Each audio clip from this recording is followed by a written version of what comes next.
More and more societies worldwide find the fight against global warming as one of the key priorities.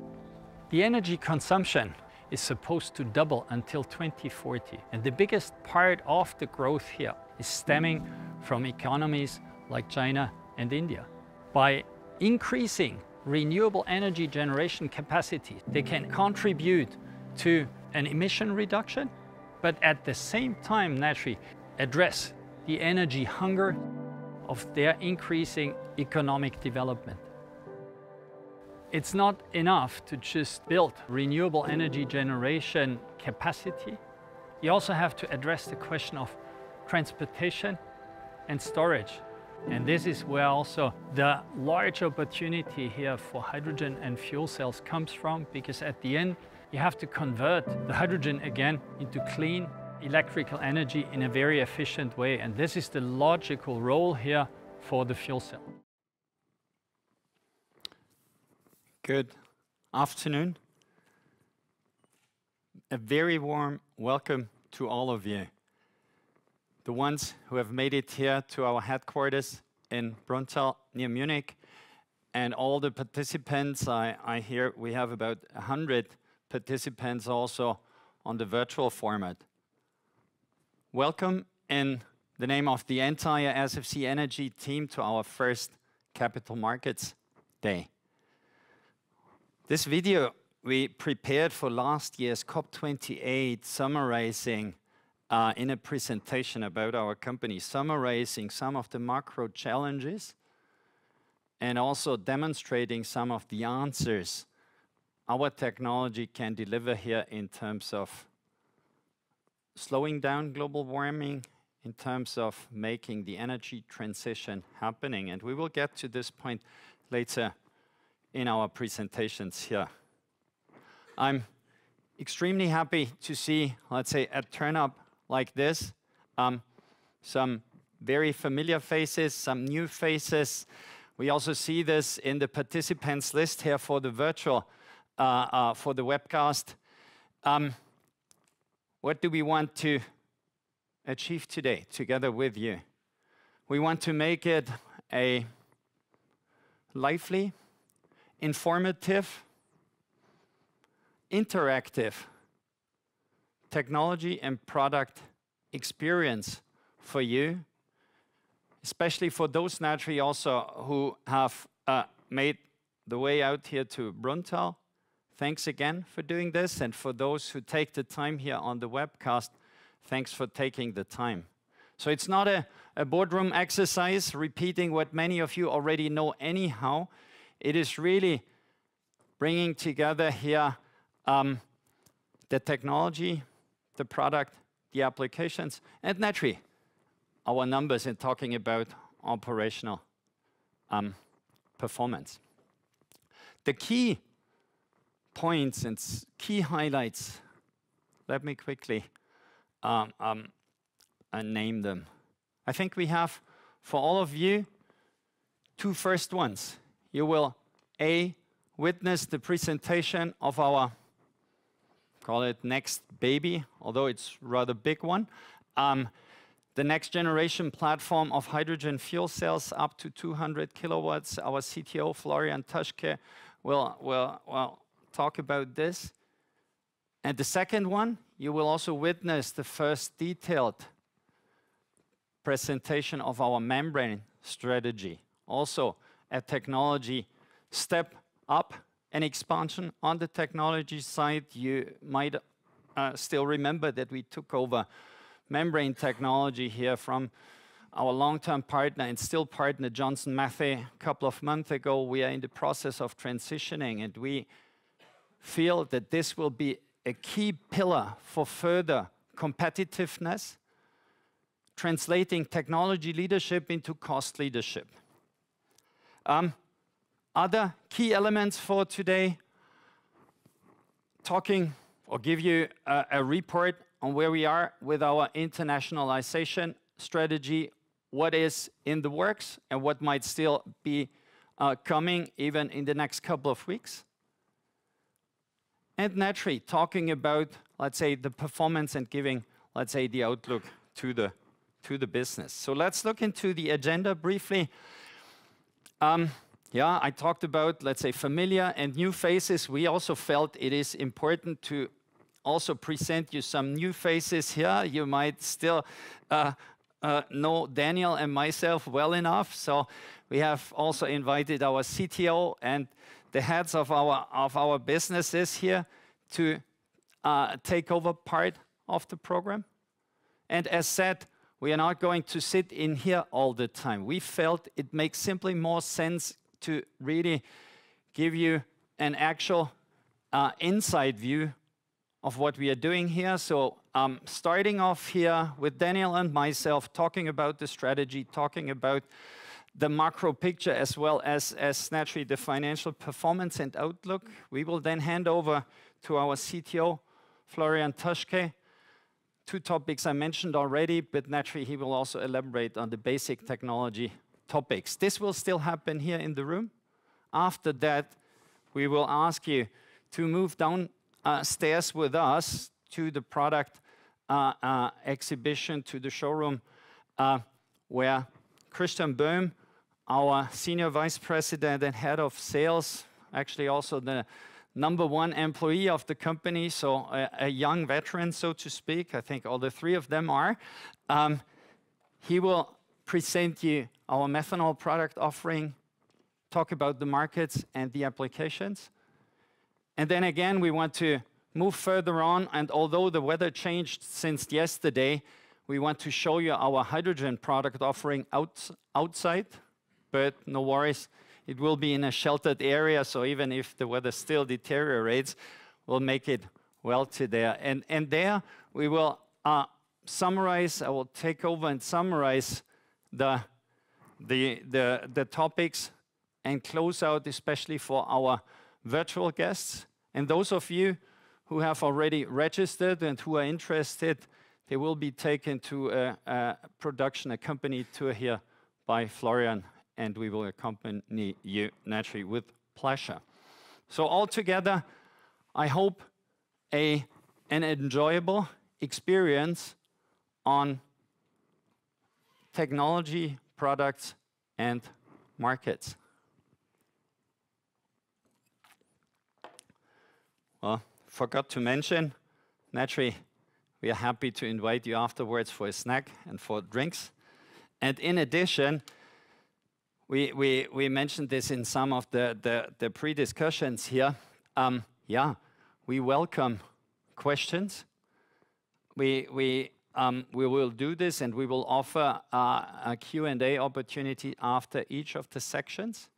And naturally also for you here in the virtual platform, if you put your questions into the chat, Susan will see them, and then we will read them out here and answer as much as possible. And for the room here, if you have questions, please give us a sign, and we will give you the microphone so that also everybody in the hybrid format can hear your questions. So, where does SFC Energy stand on the path to net zero? What do we contribute, and what can we contribute already today? I think starting off, with the macro environment that really has changed over the last, I would say, 2 to 2.5 years, where we see a number of countries, where we see a number of also supranational organizations like the EU starting to formulate climate targets, proclaiming targets, let's say, some of them more ambitious, some of them on a different timeline, but in a consequence, I think it is consensus in a big part of the world that if we want to conserve what we see outside, if we want to hand over our environment, our planet in a most intact way to those coming after us, yeah, we have to change the way how we produce energy, how we consume energy. We have to combine the ever-growing energy demand with new, or address with new technologies. I think it's consensus also that, renewable energy content needs to go dramatically up. Again, the timelines are different. We know in Germany we have more ambitious targets in terms of timeline. In some other areas, I think understandably, it will take longer. Parts of the world have just embarked on it. But if you see also now the plans that are laid out in India, for example, but also in the US with specific incentives now through the IRA, the direction is similar. And just building more solar and wind and hydropower, and in some countries naturally also nuclear power capacity does not solve the topic. And you see this also in the schematics you see behind me here. You also need to get the clean energy to the point where it's needed, and you have to make it available at the time the user needs it. And therefore, transportation and storage is a key topic, a key element to address. And I think one of the literally elements to help here, and many countries have now also formulated their strategies on this, is hydrogen. From a technology and also practical point of view, being, let's say, in this technology now for 2+ decades, I think we have a very pragmatic view, and we see the advantages of, I'd say, hydrogen being able to convert electrical energy into a gas and then being reconverted through a product like ours into a flow of electrons makes sense. It might not be the only answer. I think we know this, but it is one answer. And SFC stands at the end of this chain, at the point of use, converting hydrogen again into electrical energy in an efficient, clean, and silent way. Whether we take a liquid carrier like methanol, or you take hydrogen directly, that's then a technical question that is at the end adaptable to the different markets.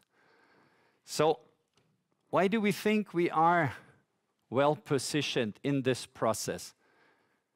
Because maybe in a classical, also a German way, we have focused over 20+ years on a good product, on a high quality product.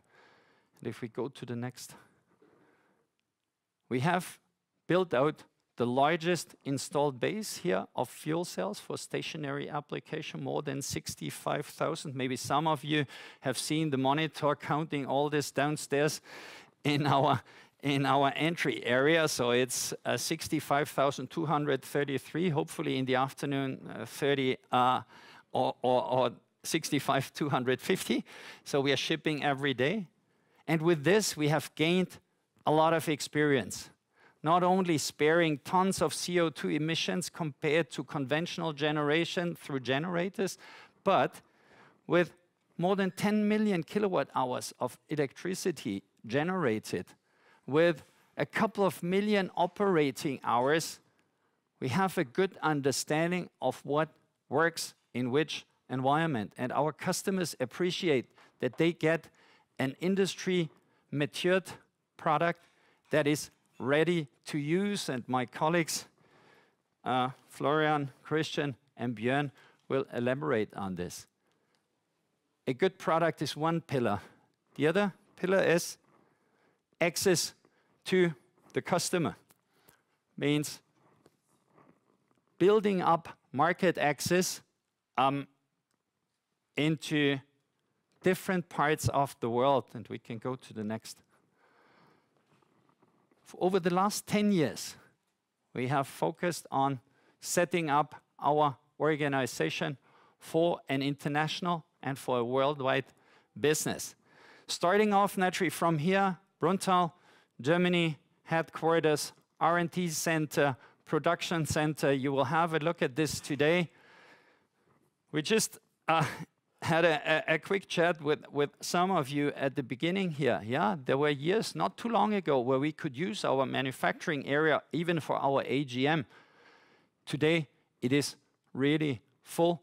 We are expanding. We are building up production capacity in different locations. We are happy about this development.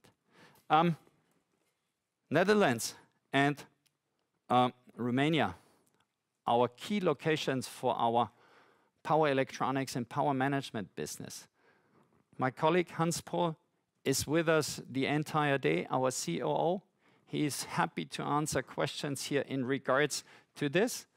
The presentation on those products we will spare for a next Capital Markets Day, and maybe we do it then in one of those locations. So I could imagine that Cluj, now being also a major production facility for the fuel cell part of the business, would make sense. Canada is our North American home market. We went there more than 10 years ago. We did an acquisition. We transformed a product integrator for power products in the oil and gas industry into a fuel cell solutions supplier here, not only for the energy sector. We diversified this business massively. Today we have 6 locations in Canada, including a product integration, a production facility in Calgary, and also 2 locations where we have our hydrogen demonstration labs. All of you who followed us this year have seen, yeah, we delivered on, call it, according to plan. We delivered also on promises. About a year ago, we fortunately were able to do a very successful capital increase to finance our further growth. And the elements there were international, build out international presence, increase international presence. India was one of the key elements in this. We signed the contracts with our local partner here in February this year during the visit of Mr. Scholz here to India, preparation of G20 summit. We opened it up, and you see this lively picture there here together with our Vice Chancellor and Minister Robert Habeck just a couple of weeks ago. We are in the ramp up right now.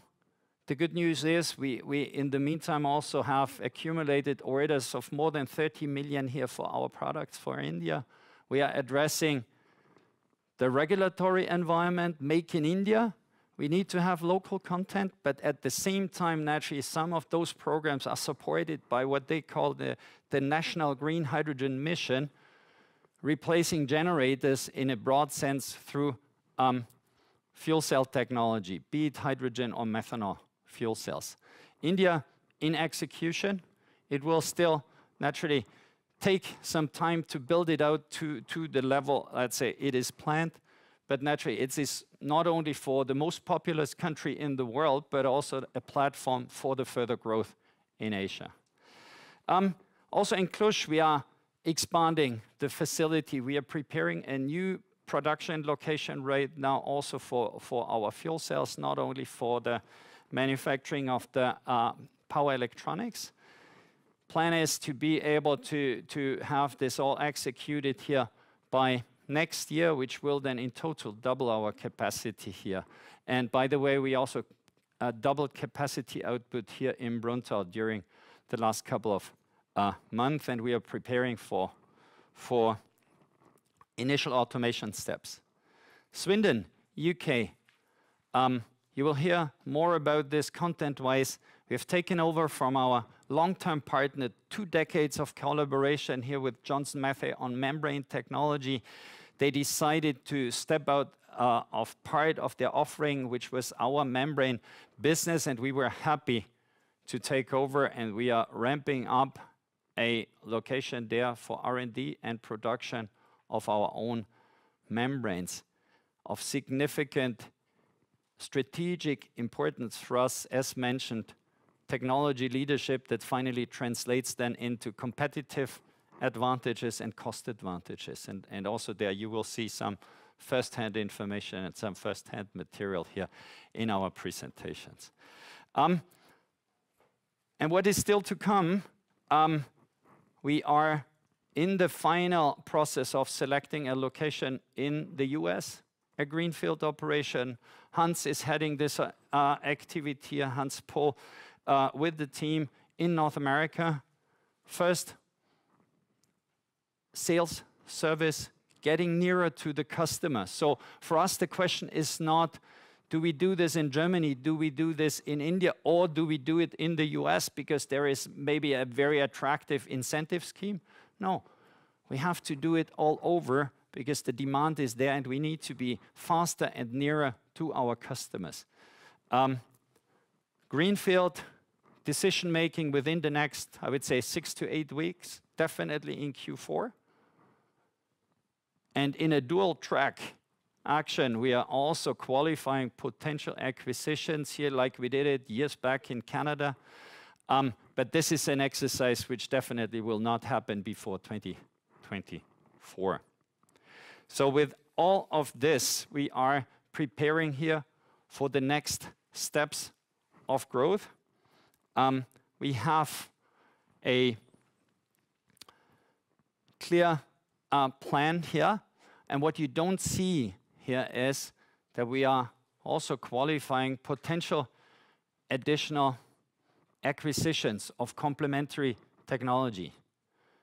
We feel it has been so far a pretty pragmatic model, like we did it with our hydrogen product platform. We did not reinvent the wheel. We took over the technology of an existing product that was more or less ready, had to be improved. We took our expertise, we took our competence and made it a product offering. And the whole thing was a license transaction where at that point in time, the contract or the money we had to spend for the contract was about 16,000 euros. So in an investor context, I think you would call this, and we had this discussion once in a while, buy low. Yeah?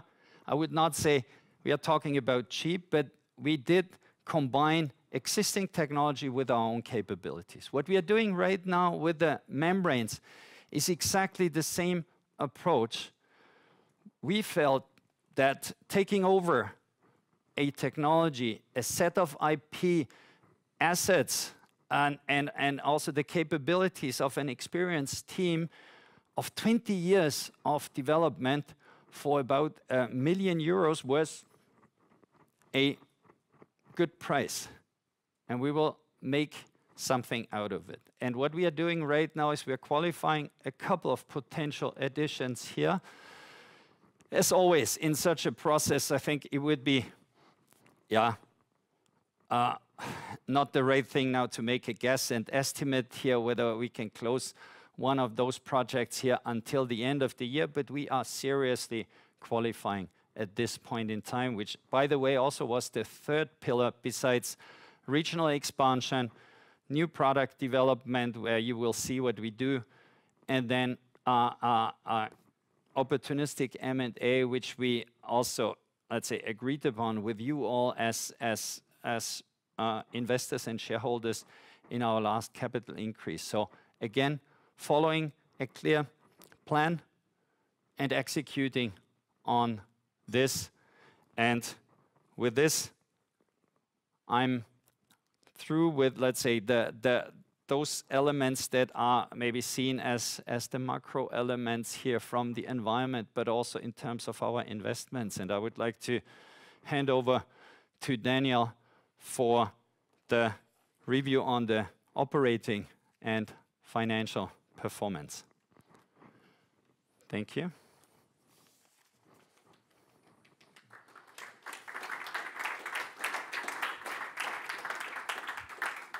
Was it because I was coming or Peter was going? Let's guess here. Anyways, also welcome from my side. Thank you everybody for getting here to our first Capital Market Days. As Peter said, this is really to give you a broader picture on some of the stuff, not repeating what we've been telling you during our quarterly calls, which I'm sure everybody listens to, and what has been written in those wonderful financial reports that we have. I think starting it, Eugen Schmalenbach, who was a German economist of the last century, said once, für das Gewesene gibt der Kaufmann nichts, or rather in English, the merchant gives nothing for what has been done. Translating it, let's look at the future. Difficult thing is, looking at the future as a public company, we can only give you some indications, and obviously what has been achieved in the past and what we've been telling you, what we would and could achieve in the past, it may or hopefully is a good indicator for what is expected in the future. And not digging into the first half year, and it being a super successful first half year for us, in terms of growth, in terms of revenue growth, also in the split of our revenues as well as in the margins. We elaborated on that. You've seen that. We had an increase in sales year on year by almost 50%. Our adjusted EBITDA margin were for the first half year almost at 13%, and adjusted EBIT 7.6.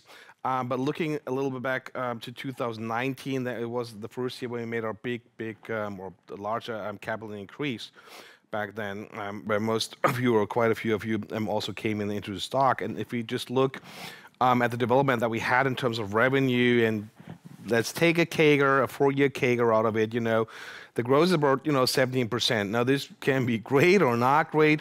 But putting this into perspective with really the volatile economic environment we went through in 2020, in 2021, in 2020 we had Corona coming around. A lot of companies took a dip in revenues. So did we. Our revenues went down year on year, something like 10%, but proved surprisingly defensive to what was happening in the world, given the fact that most markets were shut down in terms of getting there physically, also challenges with the supply chain. Then we had 2021, and the supply chain issue hit us as it hit many other companies. Difficult to get parts, difficult to get them on time, challenges to shipping parts, logistic prices increased. So we were able, to grow, and at the same time also expand our margins. And what we've seen, and why I'm saying it, what we've seen in 2019 is that our revenue model and our growth is fully intact. We still believe, to some extent, we have defensive characteristics with our products, which has to do not only with the fact that obviously we have great products and energy transition is a key topic, and these days it also has to do with the fact that we address a broad set or broad range of various sectors and markets. Some people may say it's niche. I don't believe it's niche anymore. Maybe one or the other thing is niche, but these are real markets with real volumes. And a niche, also depends how many people are in a niche. We are one of the few.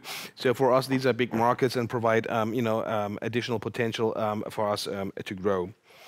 If we look then at the EBITDA margin, and I was still at the other page.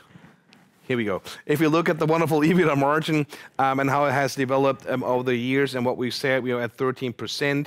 We said in 2019, 2020, and 21, we keep repeating it, but it shows in the numbers that this is a mixture of, first of all, really a gross margin expansion, which is not only function of, let's buy 1,000 more electronic components and the price will decrease. This is not the case. This is really, to some extent, also getting operational efficiency higher, but then also to a large part, and we got great people like Florian, development, making sure that the components and the bill of material decreases over the years, and that is very solid development work.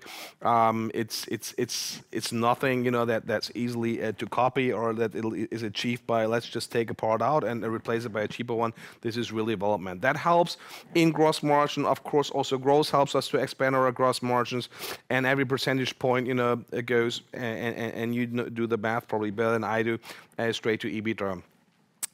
The second really big impact is what we call operational leverage, and not only we call it, it's what's really hitting in.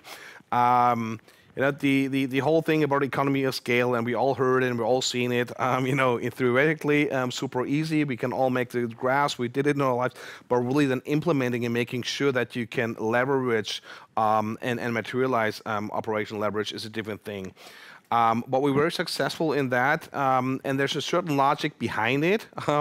And of course, as you know, the biggest functional expense that we have is sales and marketing expenses. Having those sales and marketing channels that we are using, serving those diversified markets, being, I would not say globally, but at least internationally or very internationally present, costs money and funds. Peter mentioned it, you know, getting our customers to the product is not via eBay or Amazon. It is really a technical sale. And obviously we see right now that operate leverage. Because if Christian and his teams sell 100 or 1,000 fuel cells, incremental cost, you know, will not increase that much. So that really helps, and you see that sales and marketing expense as a percentage of revenue has gone down consequently over the last years. Also R&D. Even though R&D absolutely has increased, Florian and his team doing a lot of development on various new products. You'll see some of them later today. So absolutely the number has increased, but relative to revenue, it has decreased. We will keep on spending on R&D. It really, or on D, we don't really do a lot of R, it's more really D, because, you know, it secures our future competitiveness. And then the only thing, and you've seen that really has increased or is stable in percentage to revenues, is G&A. So you can say, okay, Daniel and Peter are having this big water hat, but this is not the truth. What we've seen in the past is, you know, regulatory requirements have increased significantly. We have improved in terms of, and you know the topic CSR, ESG, risk management. All of these things cost a lot of money as we grow. You know, we have to comply. We wanted to comply. It provides more transparency for investors. Maybe I have an assessment, a judgment that not everything that's being proposed leads to more transparency. But overall, it's a good thing. It gives more security, or, you know, more risk management capability, and that's also important. The bigger you get, the larger you get. You want to make sure you get entities in India, in England. You want to make sure that you see things early. So that really has increased. On the other hand, also what we've been investing heavily, not on the CapEx side, but also on the operating side, is really IT infrastructure, ERP systems, Hans running this heavily, getting there to become more efficient, but also, again, you know, to make sure that we can monitor and control the company for the benefit for our employees, but also for our shareholders. So this is really, making a long story short, I believe in the past we've shown that we delivered. In the past we've really materialized on what we said, in spite of really volatile markets and one of the other challenges. Yes, some things have shifted, but the end result is really good. And now looking a little bit into the future, and that will be the next slide. Also not much of a surprise to you. It's our guidance for this year that we specified a little bit in our half-year call, and to the upper end of the original guidance, which we published in February. So overall, you know, we're looking at revenues getting to 107 to 111 million euros, which would be anything between 25-26% of growth up to 30. What is the volatility? You know, there's always some parts, some orders. Let's see when they're going to come, how we're going to ship them. You saw our order backlog, which is good, but at the end of the day, we'll see what's going to happen towards the end of the year. We still have some sort of a project business here and there. It's not all retail, where you can say, yeah, you'll just roll it out, and the orders or the purchase orders come linearly. There's a little bit of volatility in there. Then you see our adjusted EBITDA 10.5 to 14.1 million, which would be an EBITDA margin, adjusted EBITDA margin, anything between 10 and 13%. Why 10% will be the question. You guys have been doing decently good in the first half year. One of the reasons, and I also mentioned that during our call, but the fact is we got India coming online in the second half of the year. We didn't have this in the first of the year. We also had this great opportunity with UK and the membrane coming online, setting up those companies. It does cost some money, and it starts with transfer pricing, with tax regimes, all of this. And once those companies get online, they will not be run at 100% yield immediately. It takes up for ramp up. So this is really the reason why we have or may have a little bit more of a cost expenses in the second half of the year. And it really depends how quickly those exercises ramp up. There are other projects that we are working on. Still, we aim obviously to get to the upper end of the adjusted EBITDA. And then the adjusted EBIT, very simple, it's just a function. Depreciation, there's a little movement in the depreciation. We got IFRS 16 as a larger part of our DNA, so it's a residual size. Overall, if you look at the picture, growth intact. We don't see that anything has changed from that side. On the margin side, working diligently to deliver. Also there, we don't see any big changes except, like I said, international expansion, and looking very positive towards the rest of the year as well into the beautiful future. Thank you very much, and have a wonderful day. And naturally now is time for the first time for questions. So any questions? Do we have some question out of the virtual format? Questions and comments here in the room here from your side?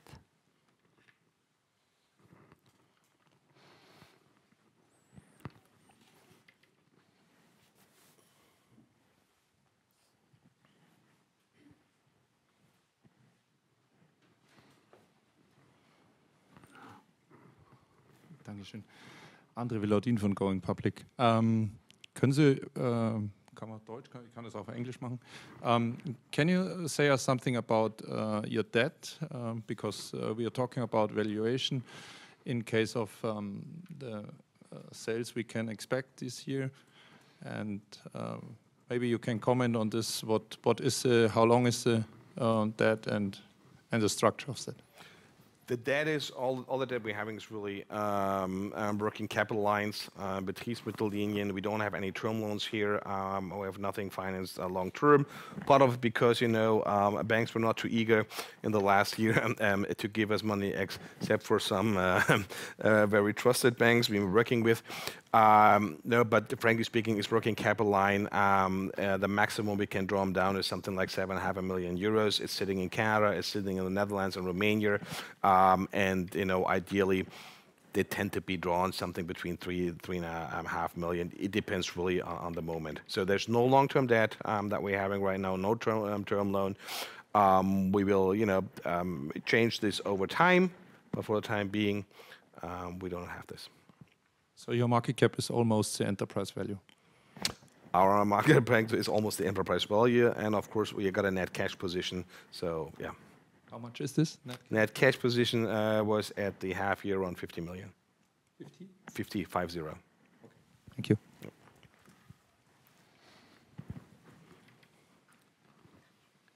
Any further question? We have one out of the virtual format. Yes, I have one from Thijs Berkelter, ABN AMRO. Can you comment how the startup in India is progressing? Yeah, it's progressing very well.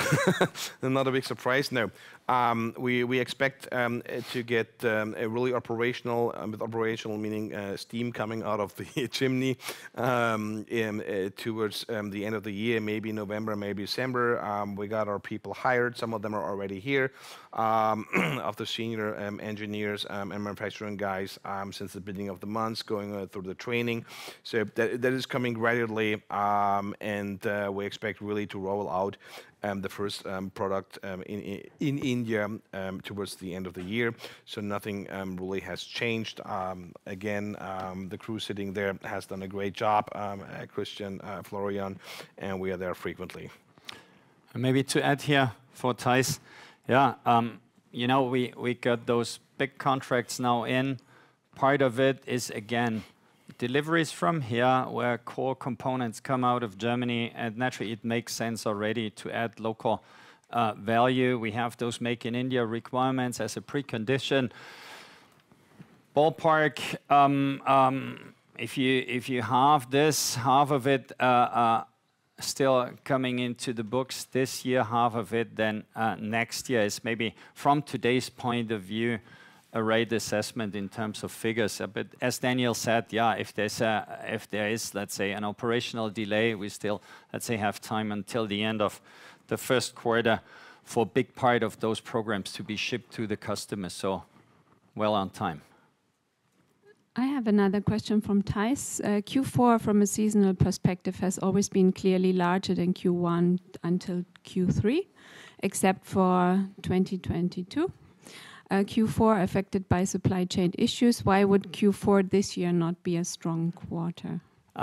Very much linked to what we just mentioned. So big shipments to India have an impact here, and it can be, let's say, something, let's say, slipping into the first quarter, which at the end reflects also still the range in the guidance. But overall, looking actually at backlog rate now, today we are, let's say, in the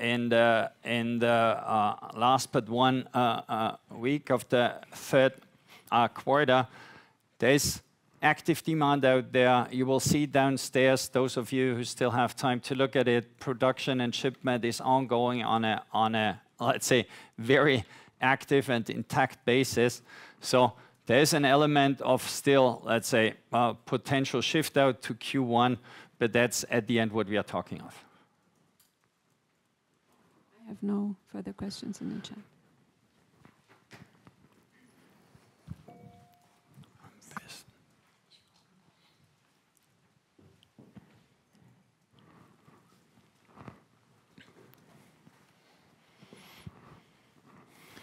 How do you see your... Does it work? Yeah. Good. How do you see your competitive position in the direct methanol fuel cell area and in the hydrogen fuel cell area? Well, starting with the first one, DMFC, yeah, having been in there now for, let's say, 2 decades, focusing on, as said, on really the product as well as the market access. There is already a lot of repeat business in there. There is an established market position with maybe a dominant market share at this point in time. Whether this is 70 or 80 or even 85%, I think debatable depending on end market. But what we see over the last 2-3 years also with the changing macro environment is we see again investments coming into the sector. We see, let's say, startups again coming up, which is a good sign.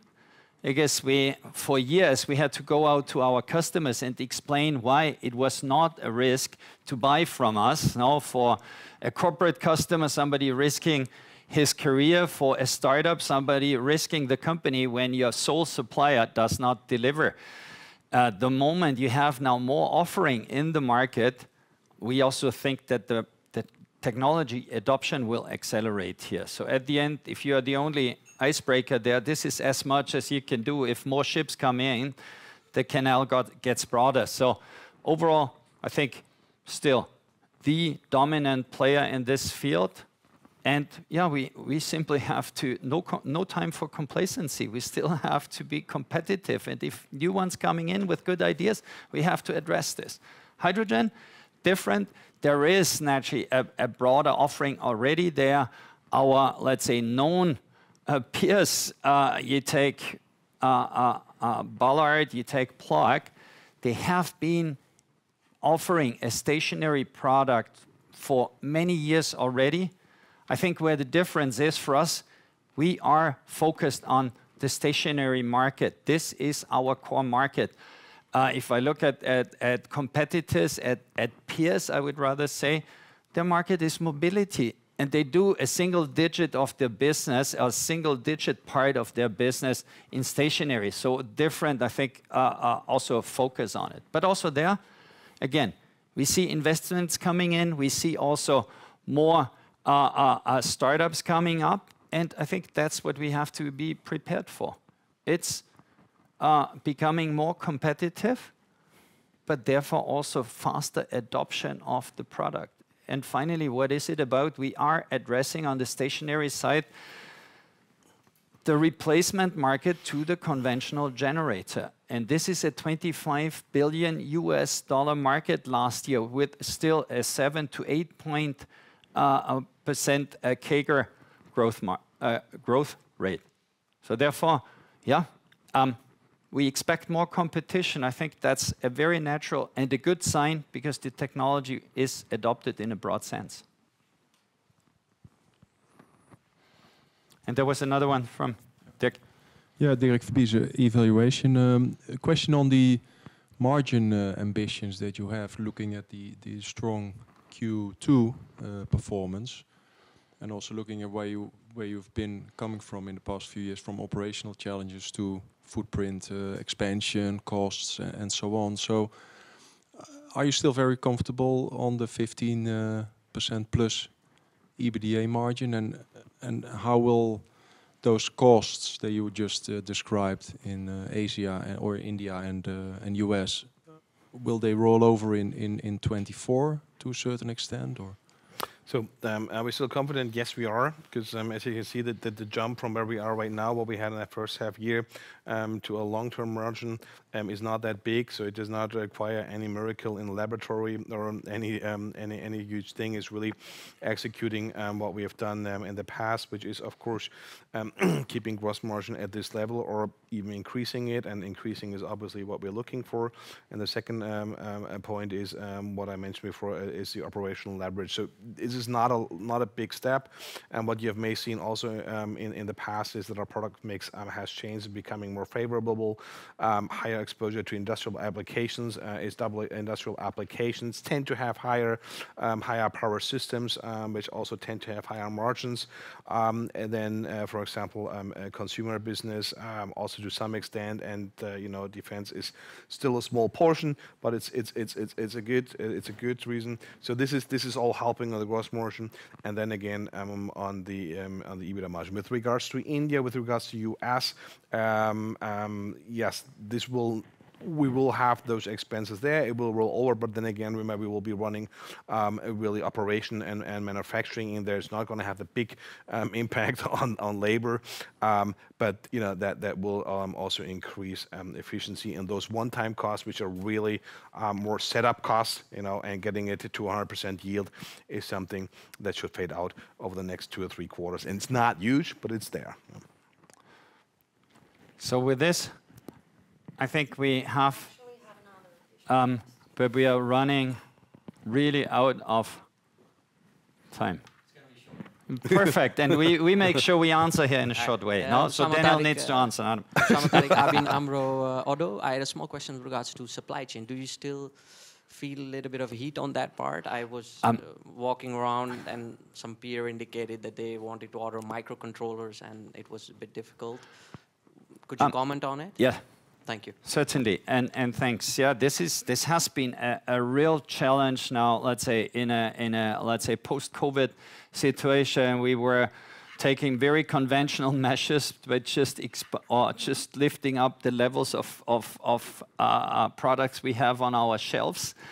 Still, I think this is a measure that is in a relative way still let's say applicable, because there are some areas where we are not back into a fully pre-COVID modus operandi. But what we did is also we onshored quite a number of key components back to Europe, back to Romania.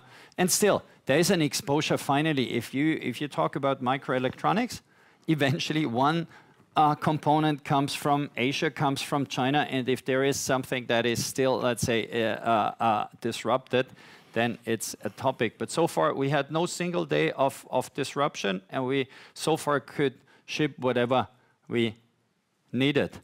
And this is one of the rare occasions now where I have, and usually I don't do this, I have to correct here Daniel, because it is that we expect miracles here from our R&D, and that's why we would like to hand over to Florian right now, talking about the roadmap, talking about our membrane strategy, but also giving you an understanding of our new high-power platform. Thank you for the questions, and Florian, the floor is yours. Or how we call him, the wizard.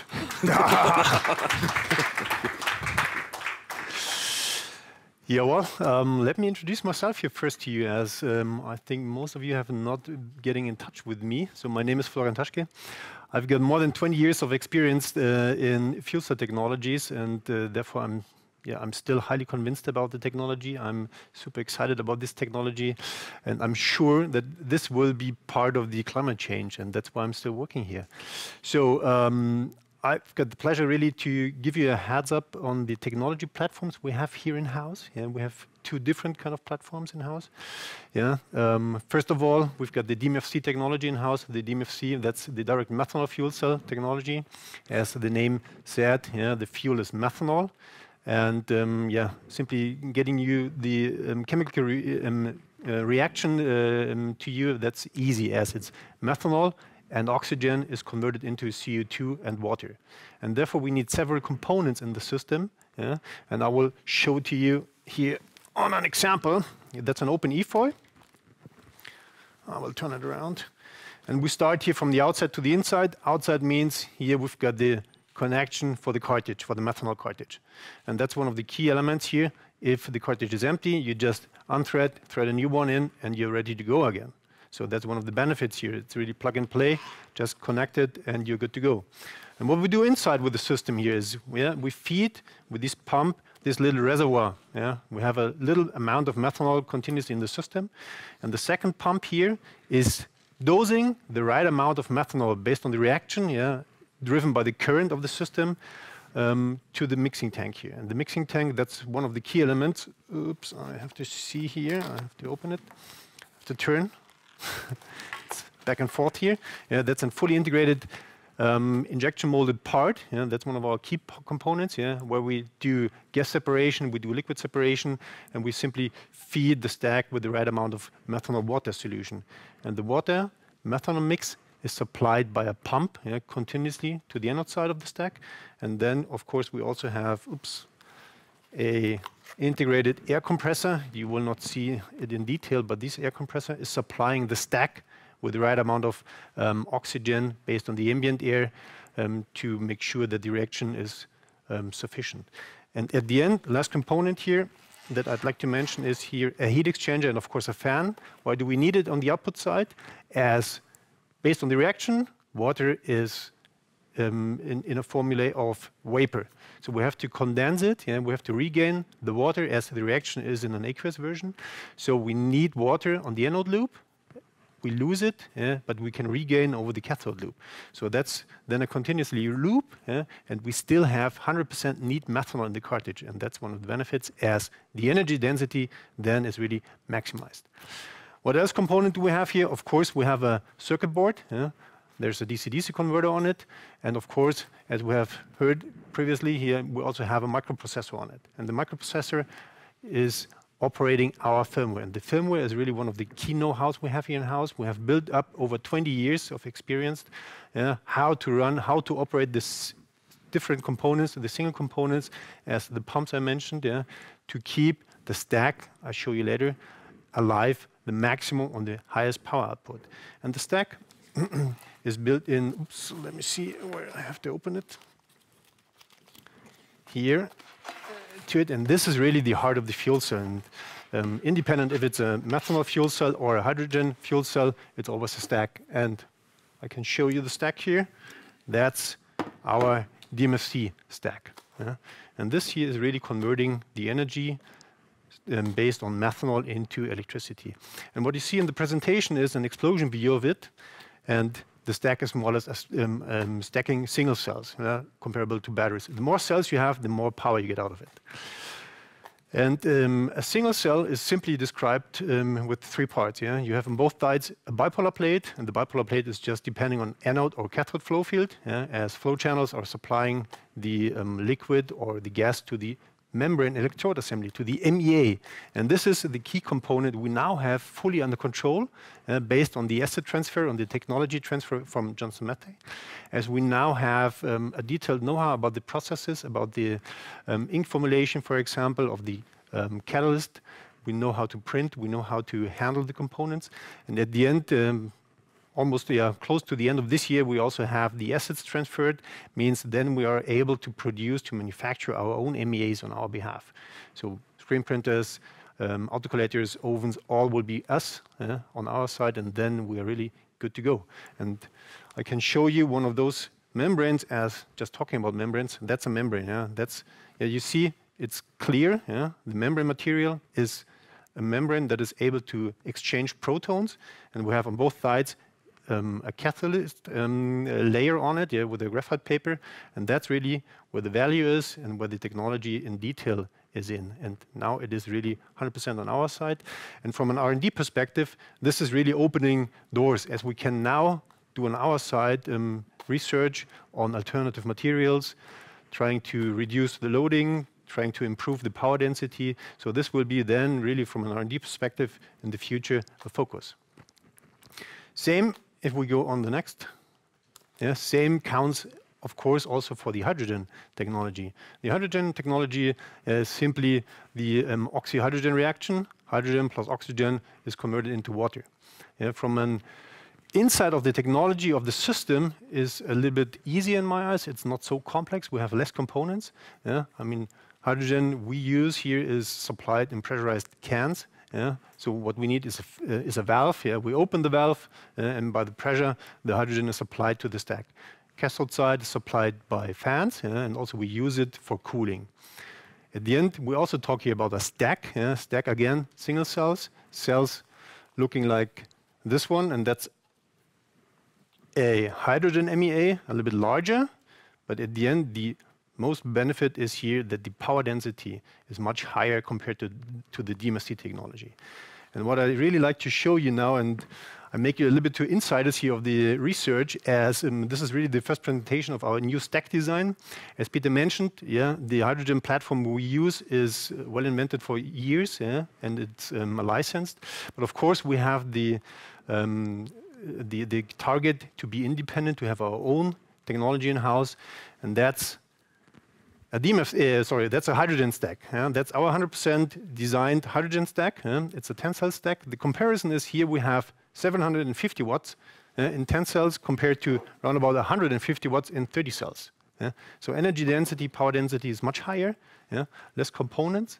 And at the end, with this, if we compare membranes, each here we have 75 watts. Here we have around about 5 to 7.5 watts. So 10 times more, but significant less coating, less platinum content. So that's really the benefit, and that's why it is obvious that the hydrogen technology is valid for higher power systems, higher power requirements, higher power applications. And of course, the flexibility we gain with our own design, that we can design the stack, we can design it really based on our needs, based on our future system technology, on our system design.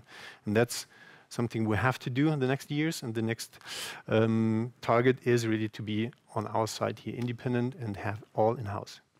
And now talking a lot of system technology, at the end, the customers, if I ask you as a customer, do you need a fuel cell? Most of you will say, wow, fuel cell sounds good, but what do I do with the fuel cell? At the end, what you need is a socket, or what you want to be grid independent. And if we go next, then you see that we focus here really not only on the system technology, on the system platforms, we also take care especially on the system solutions. Starting from the fuel, depending on methanol or hydrogen, over the system.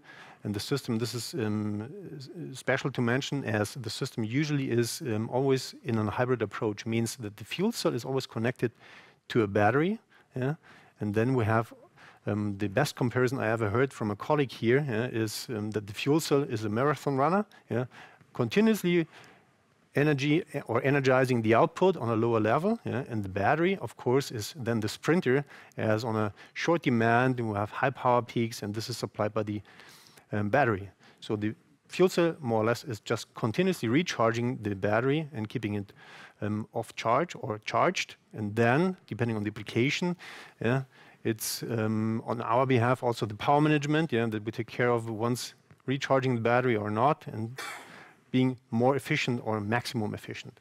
And at the end, it depends on whether the customer needs a trailer solution, a shelter solution, a box solution. We try really to offer the broadest range here to cover all the customer needs. So what else is here to mention? Also, of course, nowadays every device has to be internet connected. So we have, with our new generation, introduced our eFoil Cloud, and the eFoil Cloud is really enabling the customer to remotely monitor and control their systems. And what we on our side gain is a lot of more test data, a lot of more system data, performance data, and this will help us for the future to significantly further improve our system technology. So this is really a broader view on our technology platforms. And if we now focus here really on the roadmap, besides the MEA topic that we want to be really independent and focus here on less loading and so on, we are especially focusing now here on the higher power ranges. Why higher power ranges? As you see, in the power range of up to 3 kilowatt, DMFCs are good to go. If you want to go higher, then the DMFC is not any more valid for, as you need too much components, you need too much of platinum loading and so on. So there comes the hydrogen platform in place. The hydrogen platform as an air-cooled system is valid for 50 kilowatts. Why 50 kilowatts? I mean, that's what we have installed at a customer base as a maximum so far. And if you want to go further on, then we don't see it valid here to be driven by an air-cooled system. We have then to swap technology and going further to an liquid-cooled system technology. And of course, this is something we have to focus on, and that's our target, to go up to 500 kilowatts at the end. And what I show you now is really the first insights on our demonstrator, on our prototype here. That's our 50 kilowatt unit, nominal power. And this is based on a fuel cell technology integrated with a high voltage battery. We also have in the upper compartment a heat management installed. And at the end, what is our key know-how is here again the control of the components. We know how to treat the single components. We know how to run the components to keep the fuel cell system maximum alive and giving you the maximum power output of it.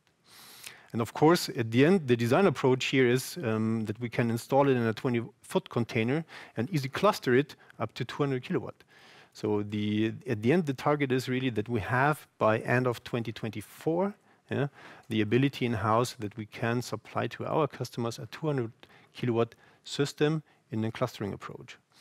And for those who are attending later on here my production tour, I will give you really the first view on the system here, on the first prototype. And this is something, it's completely new, it's brand new, it's super excited, and welcome you later on to join me. So that's close, or in a quick nutshell here, the technology and the roadmap. And if you have questions, I'm happy to answer.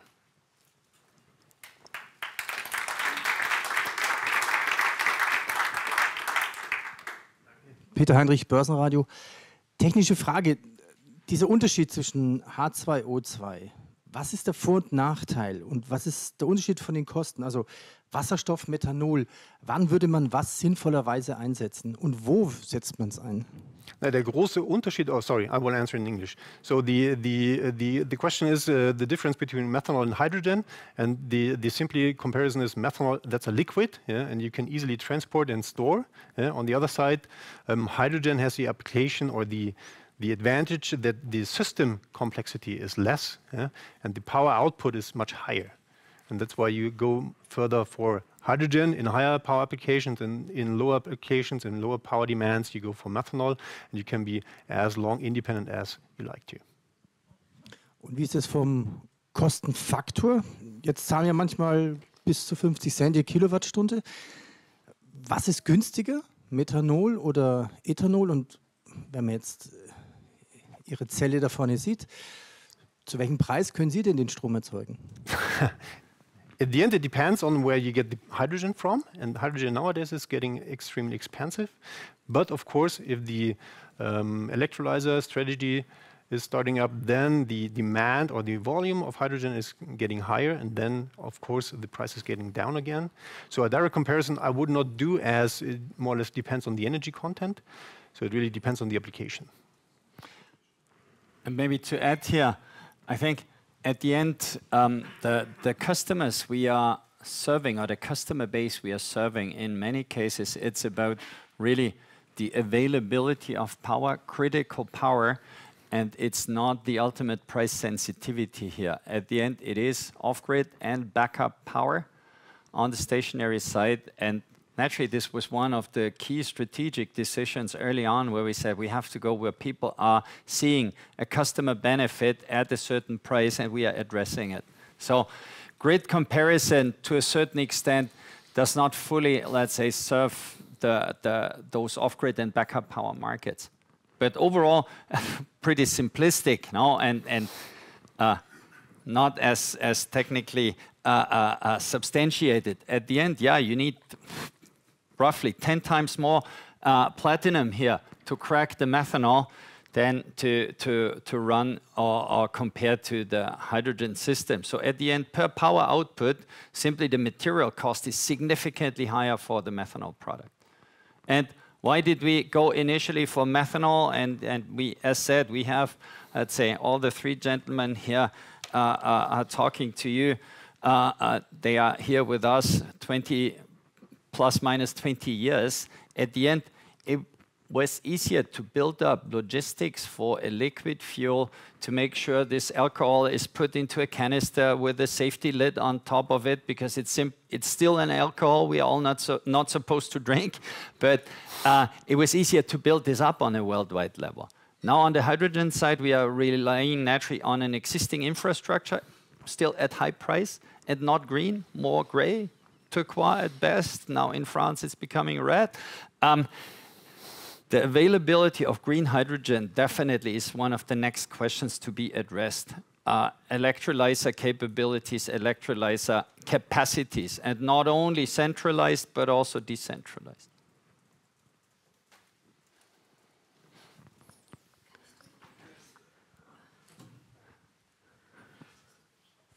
Thanks. In which other applications, or how will this change your customer base, or in which other applications will your newer product developments being used in the future? I think here we will also refer back to Björn's presentation later on the hydrogen side, where you look at this. But at the end, yeah, bigger pumps, higher power from data center to industrial backup power. But we will address this in more details also later in the afternoon, if this is fine for you. Yeah.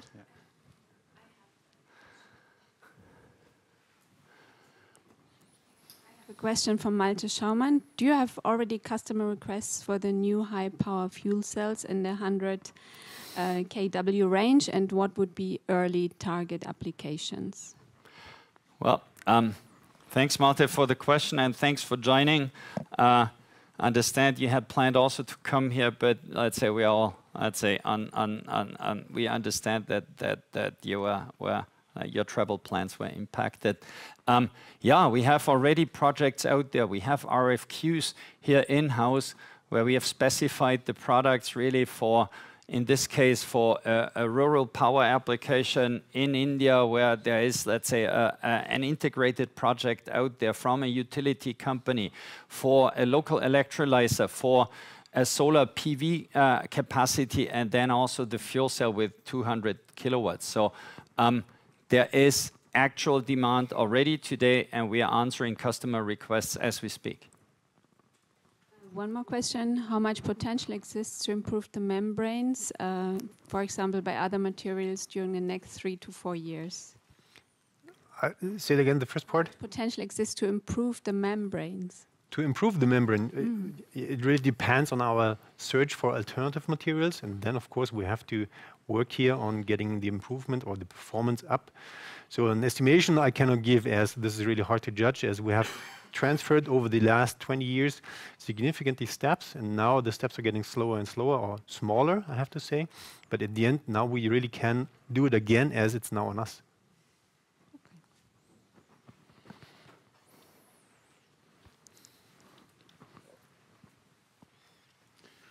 Carsten von Blumenthal from First Berlin Equity Research. I'm pretty much impressed by your hydrogen stack. And you said basically you also want to have the MEA under your command. So do you want to have the same footprint on the value chain you have now on the DCF, on the direct methanol fuel side, on the hydrogen fuel side?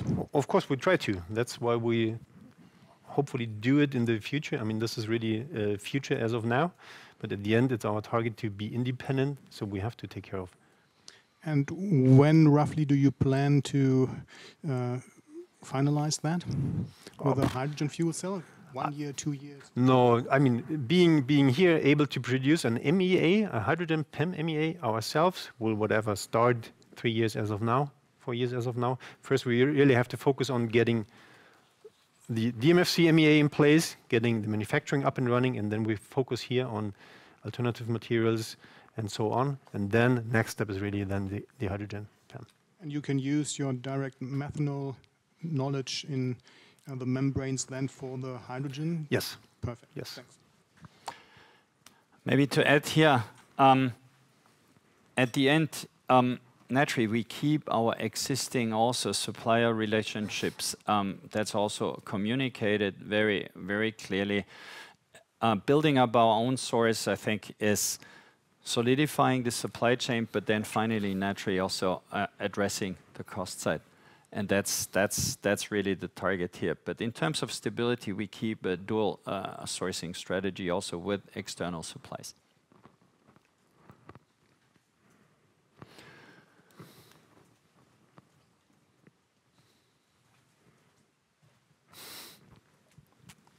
I fully understand that it makes a lot of sense from a risk perspective to diversify the stakes, and that you are also developing your own stack right now. How does the cost compare between your own designed stack and the stack you are procuring from Ballard? As of now, comparable, but the target is, of course, being on a lower level. Okay, thanks.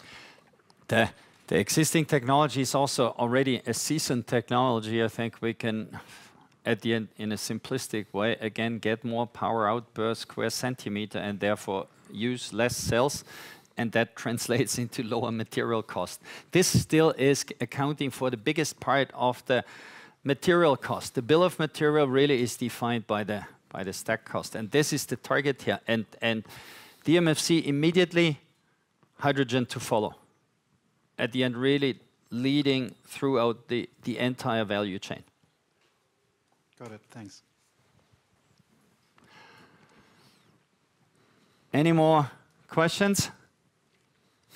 So I think we're looking at one out of the stream. At the clock, we are addressing this. One last certainly. one from Malte. You are one of the few fuel cell players which managed to turn profitable, as most peers are still highly loss-making. Do you expect an upcoming consolidation on the market due to financial pressure, and do you think that SFC will play an active role, and which adjacent technologies could be a good fit in such a scenario? Well, to start with the latter one, yes, as mentioned, we are looking at complementary technologies. No questions, we are planning for an active role here in our field of the stationary market. This is our focus. And I think we will also see a consolidation there on the mobility side, seeing all the different OEM activities on the truck, on the ship, on the train side. And therefore, yeah, we focus back on our core markets. We do not neglect this dual track strategy continuously and also into the future. As Daniel said, we intend to grow within this corridor, but we will not sacrifice our profitability target. Looking at complementary topics, we both addressed it already. Naturally, creating the green hydrogen production is a topic we need to look at. Because at the end, if you look at our products downstairs, and Björn will elaborate on this, replacing the steel caskets here by an electrolyzer module. We have been working on this also with different players in the industry, looking at it actively. Consolidation potential on the stationary side, also a thing we are looking at, because still there's good product concepts out there where we still have the ambition and the conviction that we could improve them quickly, like we did it with our original hydrogen approach. Hope this is answering Mr. Schauman's question. And with this, Florian, once again, thank you very much. Thank you. And then in the final coffee break, naturally, we will ask here very detailed questions here on the technical setup, and we hope you all can answer them then. So the next step would be we are going downstairs and to the product area, and we are following here Christian, then demonstrating and telling us about our methanol products, markets, and applications. Somebody tells me where we stand on the timeline? Perfect. Running like 3 minutes late if you go down fast. So still safety first, don't go too fast. Thank you very much. So you can follow us downstairs.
So, herzlich willkommen alle zusammen hier in unserem Showroom.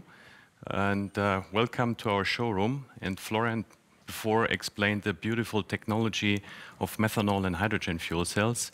Here I would like to show you the key applications, the key markets of the methanol fuel cell.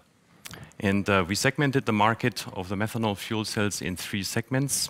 On my right side is the end consumer market. Behind me is the so-called industrial market. And left of me is the public security market. And let me start with the consumer market. So what is the consumer market? This is actually the first market. And as Peter in the beginning introduced me, I'm actually one of the oldest, meaning longest term employees here at SFC. And the consumer market is actually the one that we choose to be our first target market, because we felt this is an excellent opportunity to utilize this beautiful technology, bring it to a mass market, and actually to gain speed in market traction, coming to the customers and also ramping up our production. So what Florian explained before, the methanol fuel cell is using a canister. Here you see it now, is a 10-liter canister. This is the fuel cell. The brand name of our commercial fuel cell is called EFOY, so it's an EFOY fuel cell. And let me first show you how easy it is actually to utilize it, what Florian indicated before. So this is the canister. There's a safety lid on top, so it's super safe also for children in case it gets in their hands, so it's absolutely safe. And the only really user interaction that you have to do using a fuel cell is from time to time exchange the cartridge. This is it. So that's really a beauty of this technology. It's super easy to use. Everything else is fully automatic. And now the question is, what do you need a fuel cell for in the consumer market? Well, let's think about a motorhome. Yeah, you're in a motorhome. You want to enjoy your vacation, the only few days you have in a year. You might not stand at a camping site. You're alone at a beach or a remote campsite. You need electricity. Every one of us needs electricity. Light, computer, cell phone, everyone needs to recharge the cell phone, but also the utilities that you have on board, like coffee machine, like a fan, for example, cooling devices. So usually you find on every RV, you find a battery. Yeah, usually lead-acid battery, nowadays also lithium batteries. But what happens when the battery is empty? What are the chances? Usually there is no chance. You might have solar option, solar on top, but in winter time, when it's raining outside, there is no sun, there is no power. And that's why the fuel cell here is a beautiful application for that. It automatically recharges the battery. And in fact, it's also very easy to install. So that's why we can address, which is very important to our success, the after sales. So you already have a motorhome at home. You feel there is a lack of electricity and you're running out of electricity often. The only thing that you need to do is connect plus and minus of the battery to the fuel cell, connect it, and you can operate it. In fact, the fuel cell is relatively lightweight. Florian had it before also in his hands, so it's way less than 10 kilos. Also the cartridge is less than 10 kilos, so it's really easy to install.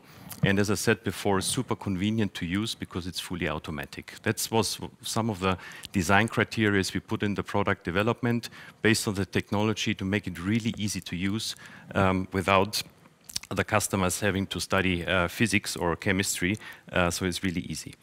Another side effect, why did we choose this market? Because it's super environmentally friendly. You want to protect the nature that you spend your beautiful holiday in, and that's why these products are perfect. They're silent, there's almost no noise out of them. Florian explained the little pumps and fans, but this doesn't produce a lot of noise. And there is no fumes, there is no emissions, there is no oil spill. Yeah, you have a generator, for example, you have to put in oil in from time to time. You have to put in fuel, so this can spill. None of that can happen with the fuel cells, and that's why that's such a good market access for us to have the consumer market. Besides RVs, recreational vehicles, we also have good success in the marine market. Marine, by definition, if you're in a sailboat, you're always off-grid. There is no connection unless you're in a harbor. And you do have utilities like navigation, like radios that are mandatory, and they all need power. and the only way to produce power is on solar. But even a sailboat, the sail is also making shadow. It's pretty difficult. That's why fuel cells are the standard equipment, in particularly for race boats. If the Atlantic races from Europe to United States and back, most all of the sailors using fuel cells nowadays because it's a light way to produce electricity. Another key benefit of SFC going into this market of the consumer is to have a good outreach to customers. So this is our reach out to end customers. And we meet 10,000s of end customers when we go to trade shows. They come to the booth, look at the fuel cell, and every one of those usually has a job. And most of the applications that I'm talking in the industrial market is also initiated by people that knew this technology from the consumer side and say, oh, that's probably a good idea for my application. So what is then what we do? So the fuel cell itself is the product that we sell through different channels, also and after sales markets, as I said. The fuel availability is also given because there are so many stores out there for motorhome owners, so the fuel is also available there. And we also introduced a special battery that can also talk to the fuel cell, and like Florian said, the best solution, technical solution, is a hybrid solution, the fuel cell together with the battery of the obvious benefits. So that's why we decided let's have a battery that is perfectly designed for the fuel cell that gives even an extra benefit, and we call it hybrid power, so the customer has the most benefit. So, having this said, from the consumer side, now transitioning this to the industrial market. Industrial market is, from today's perspective, way bigger than the consumer market today. The technology is the same, but the applications are worldwide very numerous. In particularly, everything goes digital worldwide. You always need power. You always have a little computer, a sensor, radio communication, for example, all needs electrical power. And that's exactly what we do, and that's why solutions like we have here as a standard, this is a so-called energy solution, little cabinet, is a perfect application to power such devices, and I'll go into the applications in a second. But what you see in here is the fuel cell, similar model, but designed for even longer runtime, for more durable operations than for the consumer side. Also, a key benefit is you have here even 2 cartridges, because when one is empty, what do you want to do? You would like that you don't have to go immediately, so you just send a technician over after a while and then exchange it. It also has a side benefit of the ones of you that are a little bit of technical. Batteries, in particular in winter time, have a bad capacity, because if batteries are cold, the capacity goes down. I think you also know that from electric or hybrid cars. The benefit is here, the fuel cell is heated with the off heat slightly, so that prevents it from really freezing temperatures and makes the overall system even better.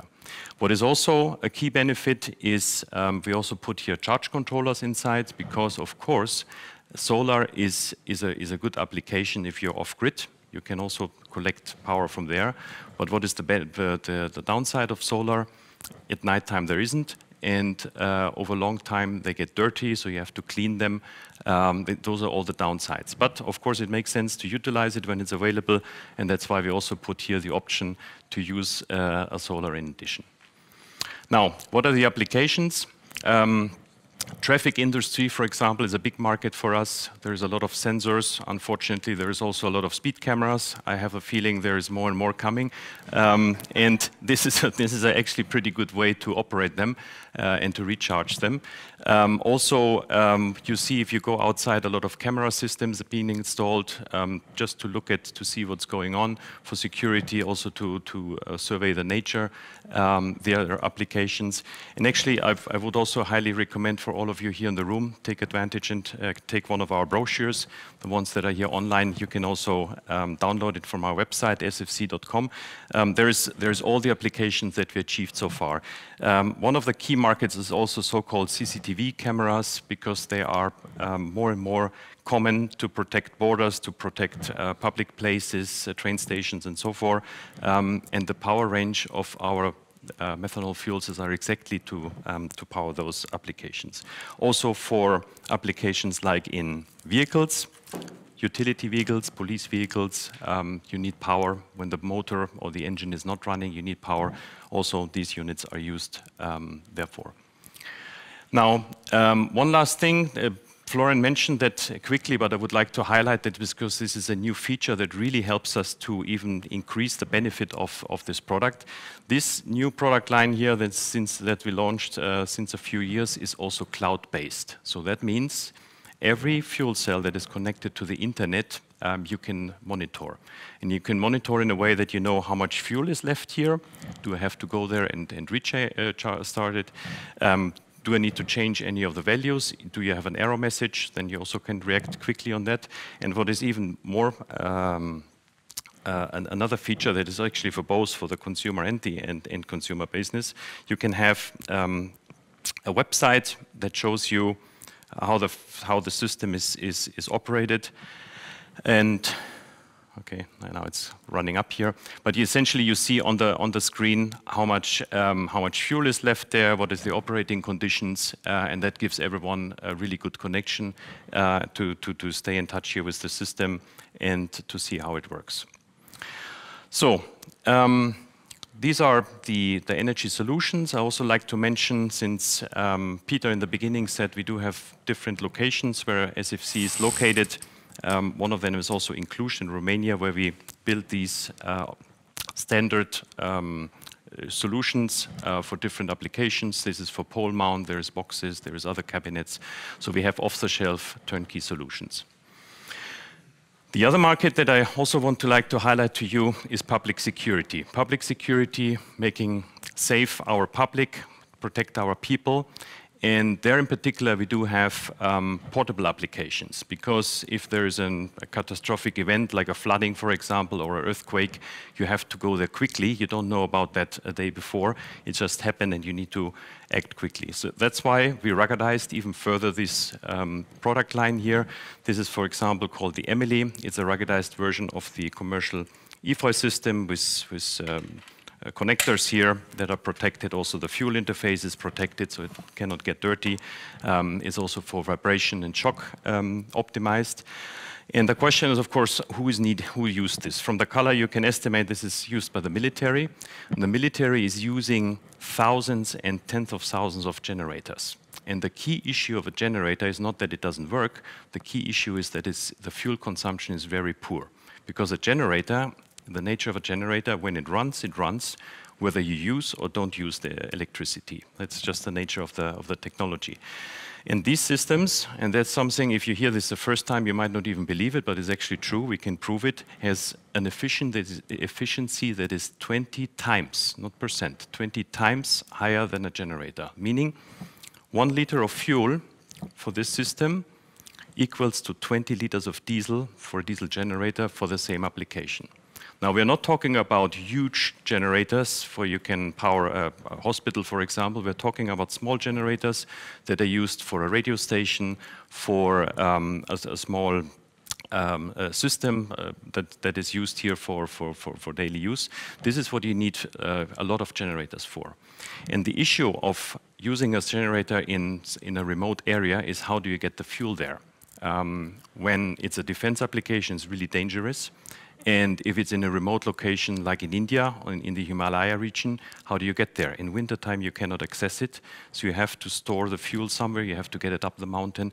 And that produces or causes a lot of cost that can prevent it using such a technology. That's why this product is so successful and so attractive to most of our customers there.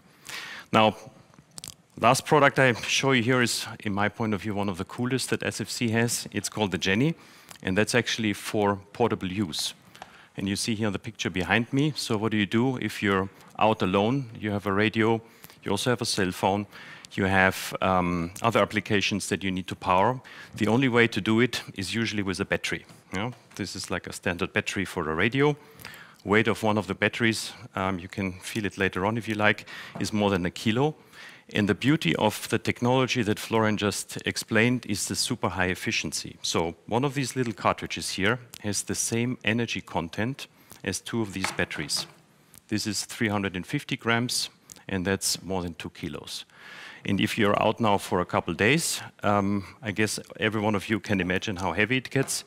And that's why we have developed this product, which is really attractive. We get a lot of requests and demand, and actually also sales numbers out of that. You easily charge it with a cartridge like this. This runs about 12 to 16 hours, so essentially a day. And from here you can run your devices like charging a radio, charging your cell phone, operating a laptop computer. And we have also a very cool accessory here. This is called the Power Manager, because if you have different accessories, they all usually have different voltages. And this is a device that is connected here to this unit. And then you can operate from here your different devices simultaneously without having a big, bulky transformer in between. So that was the overview of the core markets we have for the methanol products. Specialized products here for public security, a huge variety of industrial applications that I gave you an indication. And then, of course, the consumer market being very important for us also to interface with all the customers that we have so far. Now is a good time for questions, if you have any questions at this point. Yes, please. Nochmal auf diese 10 Liter zu sprechen zu kommen. Wie viel Strom kann man jetzt dann mit erzeugen? Okay, the question was how much power is in a liter of methanol fuel. The rule of thumb, I'd say 1 liter is 1 kilowatt hour. In fact, it's a little bit more even, but it's easy to calculate. So 10 liters is essentially 10 to 11 kilowatt hours of electricity. And in other words, if you have a 100-watt light bulb, you can operate it 100 hours, which is essentially more than 4 days. I have a question regarding your market share in the RE system. I assume it's just starting the business, so what is the potential from volume side? I mean, actually, we are in this market for quite a while. We celebrated the 20th anniversary this year. No, the market share is there. It's 10,000 of units that we have sold into this market. And of course, it's not for everyone, to be frank with you. So a lot of customers do not even need it because they always go to a campsite and plug in their RV. But what I also indicated, there is also the trend to go to Scandinavia, for example, in the wilderness. You want to have the electricity. Also sailing boats, this is a market that is increasing. And also little huts, chalets somewhere in the mountains. You can also think about that. They usually have solar, but then in winter times they don't have any power. And that's why when the customers buy a fuel cell. And what is the cost of this unit? They start roughly, so this unit that is here on this bench, roughly 3,000 euros and consumer price, including sales tax in Germany. Yeah, if I can add something to this, can you also give some indication about the other prices? How much are the other indications? Yeah, okay. So consumer, I said, starts at 3,000. Most of our products in the range 5,000 to maybe 8,000 euros. I would not like to disclose the numbers of these units for obvious reasons. They might be a little bit higher, but this gives you, I guess, a good indication of the prices.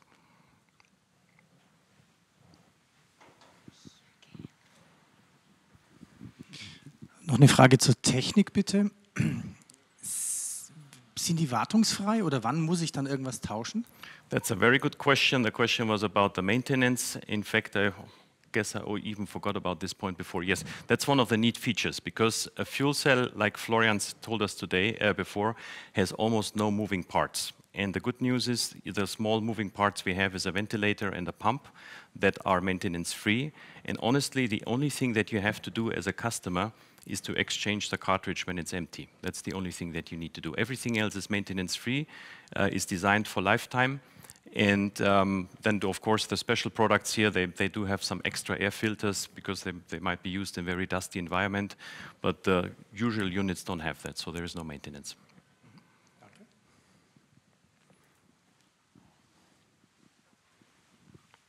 Yes, looking at the solution for the industrial application, is there maybe a bridge towards home applications because more houses are becoming solar, or many houses have solar and they want to be energy independent maybe one day as well? Or?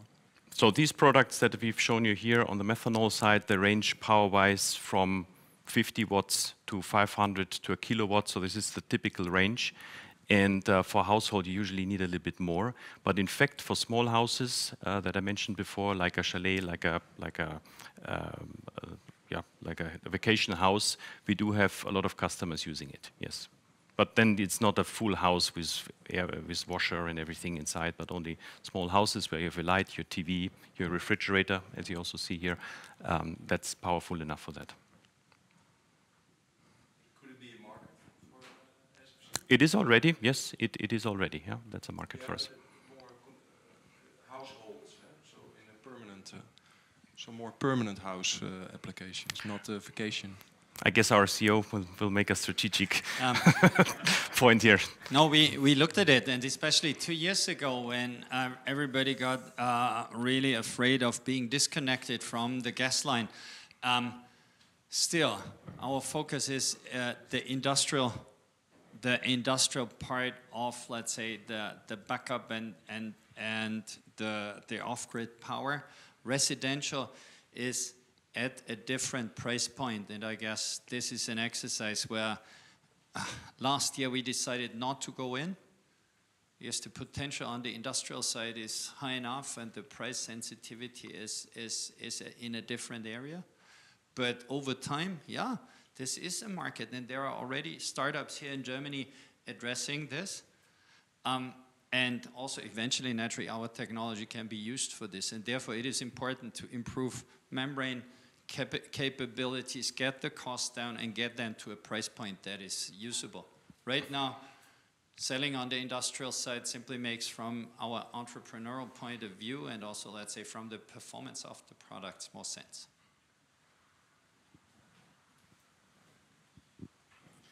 Could you tell us what is the lifetime of these fuel cells and what limits the lifetime? Okay, lifetime, there is actually 2 lifetimes. One is the calendar lifetime and the other is the operating lifetime.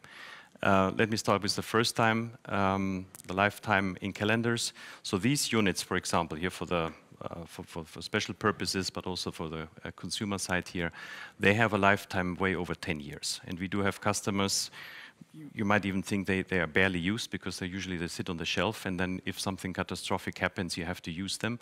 So that's one of the key benefits I can highlight at this point already. So the calendar lifetime is very long. So the materials, the membrane, the stack, the pumps, everything that Florian explained is very durable, so it's really long lifetime. For operating time, consumer units are usually not designed for super long lifetime, so usually they're you don't go camping every day of the year. But for these applications that run 24/7 in most cases, like for traffic applications, for measuring devices and so forth, these units are designed for an operating lifetime. We give a warranty of 6,000 operating hours, but this is really operating hours, meaning every time that the stack is working, this is when we count. And usually we get feedback from the customers, they use it also way over 10,000 hours without any complaints. So that is long enough for many, many years of operations. Because they don't run 24/7, they only usually run maybe an hour or 2 hours or 5 hours a day, recharging the battery, and then they go in standby and wait until the battery drops, and then they start again.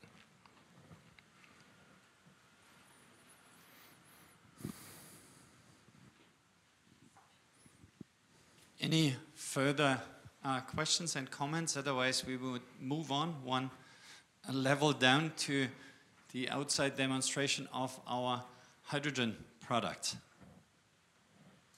No more questions, maybe just an add-on to the lifetime, 5,000–6,000 operating hours. If you think about the diesel engine or an internal combustion engine, don't take me, let's say, for the kilometer here, but it's about maybe 500,000 kilometers, so it is a long operating time. And 10,000 hours, you go up where usually, let's say, the classical taxis are up to 700–800,000 hours. So it is a standard we have been setting in the market, and this goes again back to the topic of having a leading product that at the end has a price, has a value, but at the end of the day, the customer really gets something that serves the purpose and long enough.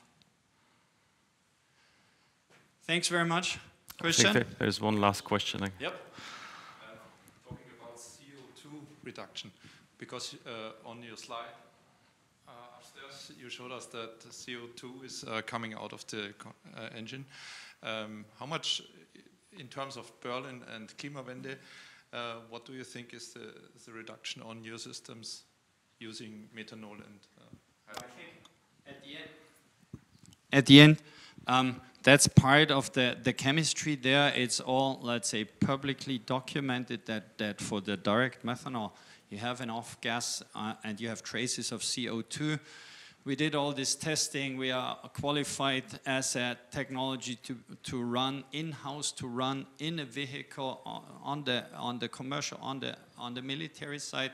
You can compare it to the breath of a human being. If you have 100 watts, we all have between 80 to 100 watts of power, and that's the same off gas.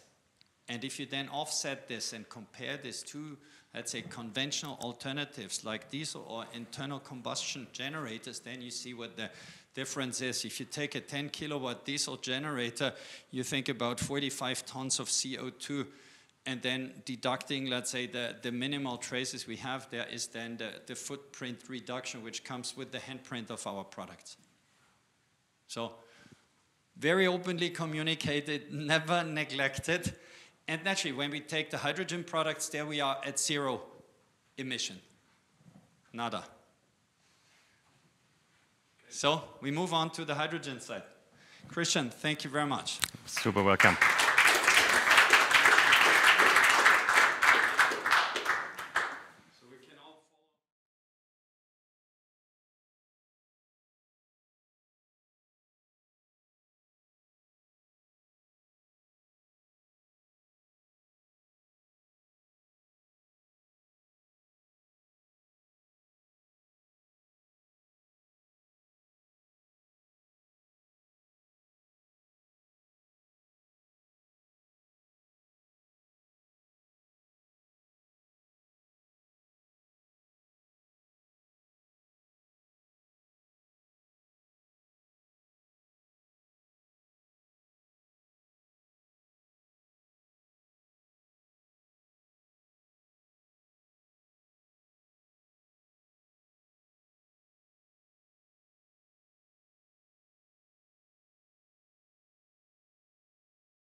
Ladies and gentlemen, a very warm welcome also from my side. My name is Björn Ledergerber. I'm Senior Vice President for the hydrogen business as well for corporate development at SFC. Yeah, I'm also a long time with the company since 2004 and knowing the growth from the smaller fuel cells to now larger scale and more powerful products. I'm really excited to present you two of our cutting-edge hydrogen solutions today, for the mobile as well for the stationary market and applications. Before I dive into the product, few words to hydrogen fuel cells.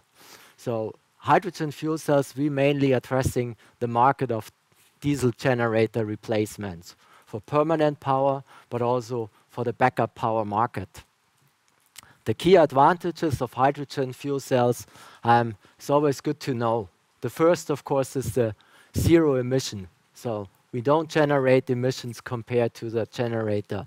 So no carbon dioxide, no NOx, no harmful particles of a combustion engine process. We generate less noise. That's especially important in urban areas where people living close by, which makes it more noiseful. And last but not least, with hydrogen and general fuel cells, we're reducing operating costs because fuel cells require less service and maintenance work like a combustion engine. There's no oil change, there are no mechanical parts comparable to a combustion engine process.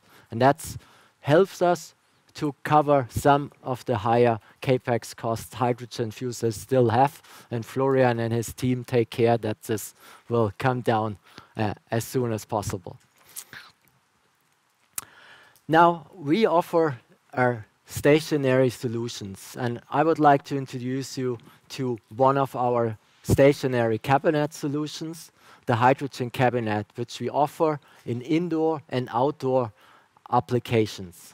Here, behind me, you see an outdoor cabinet, which is specially designed for critical infrastructure application, such as radio sites of the police, gas, power, or other utility service companies, alarm centers, or smaller data centers who have a requirement of backup power. Backup power becomes more and more important. You all followed the last 12 months our concerns about power outages, blackouts, brownouts, power outages in various reasons happening all the time. But a lot of our infrastructure is not prepared for it. There's not the insurance, the generator is missing. So we see two market trends in this market. One is replacing existing diesel generators with a more cleaner fuel cell technology. And on the other hand, we see in general investments into the backup power market. Here on the cabinet solution we're showing you, it's an outdoor cabinet with 5 kilowatts. On the right side, you see two EFOY hydrogen fuel cell modules, a power distribution panel, then the inverters who convert the direct current into 230 or 400 volt AC. So the power voltage we all know from our sockets at home. And last but not least, the brain, the EFOY hydrogen controller. That's our most important part to operate the fuel cells, but also the entire system. It also takes care that an operator gets messages, what's the status of my systems, which brings it to a remote monitoring system. And remote monitoring lower the cost of the operator. So that's a key advantage of the systems. While on the left side, you see the hydrogen storage, which we currently use. Here are the conventional 300 bar steel gas cylinders. Each of these gas cylinders containing 1.1 kilogram of hydrogen.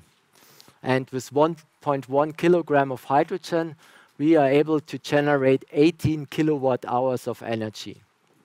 So in this configuration we're showing here, with 6 bottles, we generate in total 108 kilowatt hours. So 108 kilowatt hours, why we come up with this number.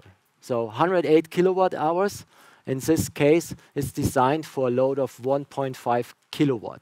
And the reason is, with 1.5 kilowatt of load of the customer, we are able to generate for 72 hours standalone sustained operation. And the 72 hours, that's a number you should keep in mind. That's the hour all operators calculate for backup power systems. From authorities, it's the guidelines. Now in certain standards on an international base, this comes in place, that 72 hours is one important part. Now 1.5 kilowatt not really sounds a lot, and why a 5 kilowatt system? So we have peak power, we have short-term power which we need to cover, and if customers need more power or more energy, the modular design of our hydrogen cabinet is easy to scale. So if we need more power, we're adding fuel cells, more cabinets being attached. If we need more hydrogen storage, we're adding hydrogen storage on the other side. This helps us to keep scaling effects in manufacturing in our design approach, but also for the customer, it's easy also to upgrade systems later in the field if it's needed. We also have an indoor version, and the indoor version we typically use for higher power. So 50 kilowatt, for example, was the number we heard and listened today already. 50 kilowatt, there we have a remarkable, outstanding installation in Austria. The Sun Group, it's a small, mid-size pharmaceutical company. They installed a 50 kilowatt E4 hydrogen fuel cell unit in their new business park. And this business park is also combining a solar system, electrolyzer, a hydrogen storage, and they're producing their own green hydrogen for the hydrogen fuel cells for us to provide backup power in case they need it.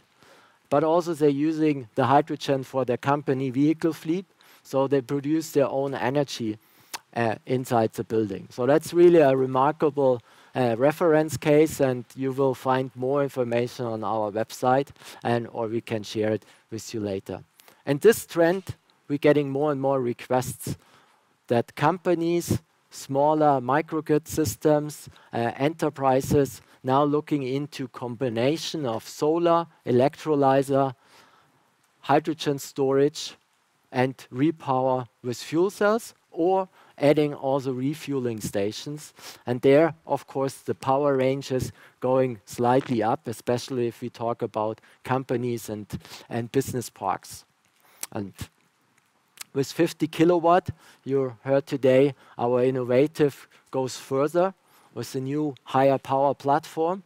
We will address this market. The 50 kilowatt system, standalone, will be then the next range where we have a modular system to scale and address markets of 50, 100, 200 kilowatts and may beyond. If we now look back into the generator market, one of the largest generator markets are the markets for semi-stationary, for mobile systems. I'm sure you all have seen construction sites powered by diesel generators. Or may you recently attended a nice summer festival and you listened to music and the power was coming from a generator. The generator you usually not see. They are backstage covered. Together with our two partners, Testfuchs and Auto AG, we designed a new product called Hydrogen Genset. The Hydrogen Genset is a fuel cell we basically use from our stationary product portfolio and combine it with a mobile setup, as well with an integrated hydrogen tank. And that makes this product unique compared to some of our competitors in the market. We're using hydrogen tanks from the vehicle market, from trucks and passenger vehicles, and using the same infrastructure like hydrogen fuel cell cars or trucks. And this lowers the operating costs because we're going to the gas station for refueling and we don't have to use the bottled hydrogen.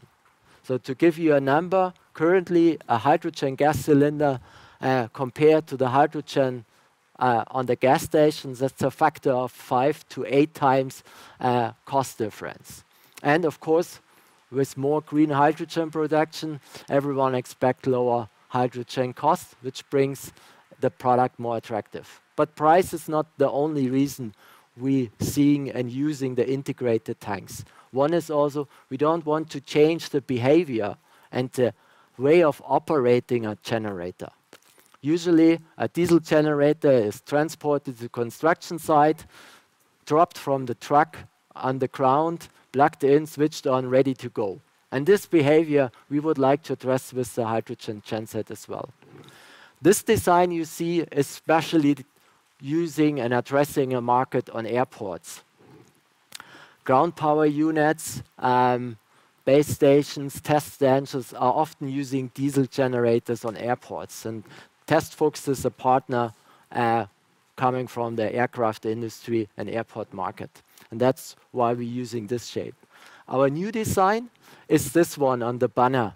And sorry, we don't have a real product here because it's on an event currently for testing. We're currently testing the units in Austria, Switzerland, and Germany on certain events. And there I would like to give you an example. Recently, together with the Deutsche Telekom, we used this hydrogen genset on a music festival. The Deutsche Telekom used a mobile cell phone tower.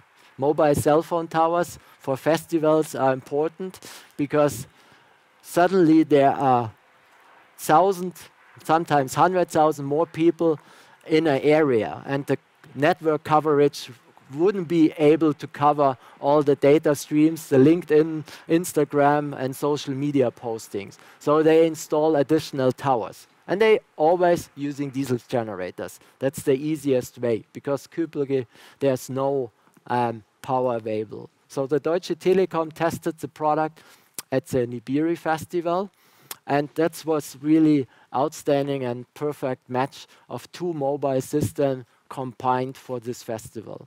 So why is this so important? The 5 kilowatt load of such a cell phone tower generates, if you run this all year round, 46 tons of carbon dioxide. 46 tons of carbon dioxide, to give you some idea how much this is, it's equivalent to 250,000 kilometers of driving a diesel car. 250,000 kilometers, usually we all not driving per year, so it's roughly 15 to 20 average diesel cars driving, and that's one tower. And now you may think, okay, there's no festival going 365 days, and you're right. However, on some of the festivals we tested this unit, which is going typically 3-5 days, they're using hundreds of generators for the music stage, for the cell phone towers, for the food trucks, for everything which need power. So it's significant. And the second reason is, I'm sure you like it driving your car and suddenly your coverage breaks up because the network is not stable enough. So the operators using mobile systems to close the gaps in the fixed installation. And they're running them on diesel generators. And they are running 24/7. And last but not least, this mobile cell phone towers are a good reference and test for stationary cell phone towers. Because in a lot of countries who are not having a stable grid, running cell phone towers on diesel generators. India, you heard, is one of our important markets. They're running almost 100,000 of towers with diesel generators every day, 24/7. So it's a really important impact to replace these diesel generators with hydrogen fuel cells, and that's one of the largest market we see beside the mobile section in the construction markets. So I'm saying thank you very much for your interest in our two outstanding products. And yeah, if you have any questions, please feel free to ask.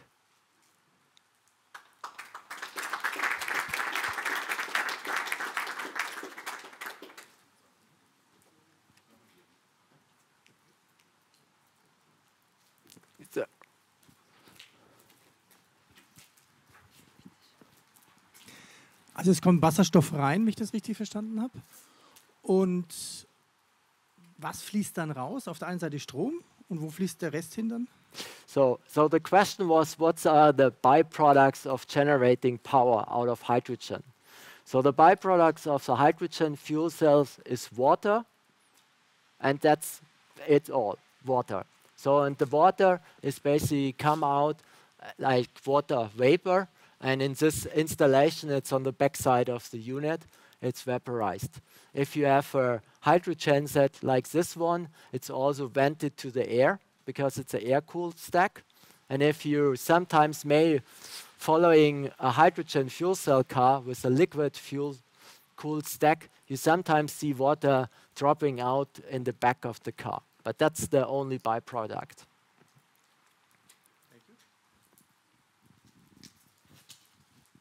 Coming to the example of India and mobile services, how can you give some numbers for competition to a diesel generator? Because you have to give them some reason to change their system to your hydrogen system. Is it the government who is doing that, or the private company running the mobile system? And what is the difference between this generator and in price? Okay, so the question is, what's the difference between a diesel generator and a hydrogen fuel cell, also in respect to capex and costs, and why should someone change? So one reason, of course, today, an interest of cell phone operators is the emission part. Not all of them are currently having already a sustainability strategy and an ESG strategy. But for example, the Deutsche Telekom is really keen on replacing every part in their setup who generates emissions. So they're driving it. In India, there's a huge hydrogen strategy they implemented, and they are really interested to lower the emission part. On the cost side, if we look, of course, hydrogen fuel cells are still higher in price compared to a conventional diesel generator. And to honest, I think we would not win this game because it's a technology 100 years old, it's mechanical parts, it's not so cost sensitive. So we have to work and provide more advantages. One advantage is the service costs and maintenance costs. So there we're really able to lower the costs. And what we see with lower hydrogen costs and more green hydrogen, which brings down the cost, and calculating with 7-8 euros per kilogram, we're really coming in an area that a TCO calculation over 10 years operation becoming attractive. But I'm also honest, we still have to go some steps to address this market. And of course, governmental regulations, so bans on diesel generators would accelerate this. So, but yeah, we will also want to go with our technology and products. On a politician side, seems very complicated because India gets very cheap diesel from Russia and Deutsche Telekom does not. That's right. So we will definitely start in market where it's attractive to go. But there's a global market where diesel generators operating, and I'm really confident that hydrogen fuel cell generators like the H2 genset, but also stationary application, becoming an advantage. But yeah, this will take some time until we cover and replace everyone. Can you say something about your competitors in this area? And what is your advantage over your competitors? So yeah, we see competition on the hydrogen fuel cell as mentioned. I think there are the two large players, Plug and Ballard, providing stationary fuel cells. I think the key advantage of our setup is that we focusing on this product, on these applications, and really now developing and improving the system. That's one part. The second part, I think, on the mobile setup is really that we focus on the customer needs. So some of our competitors, also in Europe with hydrogen gensets, they, for example, don't provide the hydrogen tank, which turns into the customer need to take care providing hydrogen tanks externally. This makes it more complex, and there we see key advantages. But on the other hand, I think competition is good. We need more companies marketing hydrogen fuel cells, and the overall global hydrogen or power generator market is really large. So I think it's helpful if we work together. And last but not least, I think we're all addressing different power levels with our core strategy. Our range goes from, if you have seen with Christian, from the low wattage of portable devices up to 500 kilowatt from a strategy point of view, and some of our competitors more addressing 100 kilowatt to 1 megawatt. So I think everyone also will find their needs and markets for the right products. So your strategy in this area is more technology driven than price driven, that's right? Yeah, and I would say technology driven, but also user experience driven. So really providing the right product design for the customers. When I look into this system, I see probably 4 bottles. That means 4 kilogram of the these red ones. Is that right? So you can use 4 kilogram hydrogen to feed it. And this system looks like a carbon fiber strengthened bottle. So how much is in there? 7, 8 kilogram or? Yeah. So on this one, that's 300 bar tanks, but I make the example on the larger one, we go to 700 bar pressurized tanks. So we having then up to 20 kilograms of hydrogen into the genset, which allow us, for example, 24 hours operation of 10 kilowatt continuously. As well, basically in the roadmap is scaling also this up. So that's one of the reasons with the higher pressure from the vehicle tank market compared to the steel cylinders is to provide more capacity or more runtime.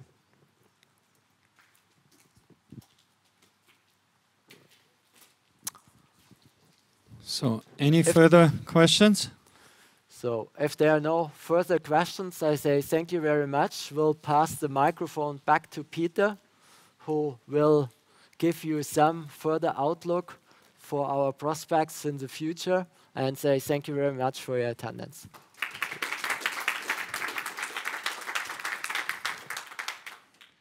So, and also here we prove to be, again, flexible and agile, adapting to the situation. So a small change in the program. We would suggest here for all of you seeing the temperature and the timeline that you follow Florian now onto the production tour, and we meet again for the wrap-up with all of you present here then in the entrance area, where you would also find, I think, coffee, tea, maybe cold drinks and some snacks. And I would stay here to do the wrap up here for our webcast participants, so that we can make best use and most efficiently use the time here. So therefore, please follow Florian and Susan, and we would continue here with all of you joining in virtually.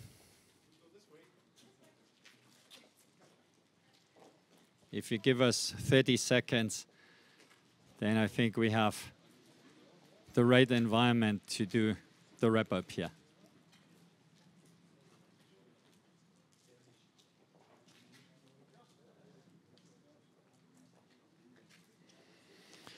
So after all the presentations here, I think it's up to me to wrap a couple of topics up.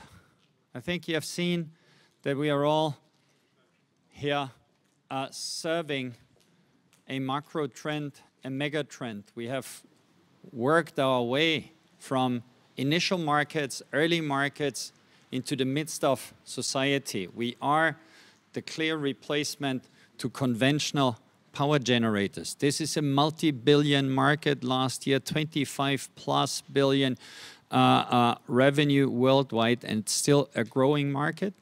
And we have developed over the last 20 years a competitive offering here from small power levels, portable 25 units up to 50 kilowatts now a day. Daniel has talked about our financial performance, about the operational performance in the first half year, yes, we are living up to our guidance. We are living up to our targets. We are very confident that we will deliver on the narrowed guidance in terms of revenue, but also profitability. We are also confident that going beyond this, we will stay on the growth trajectory we are on.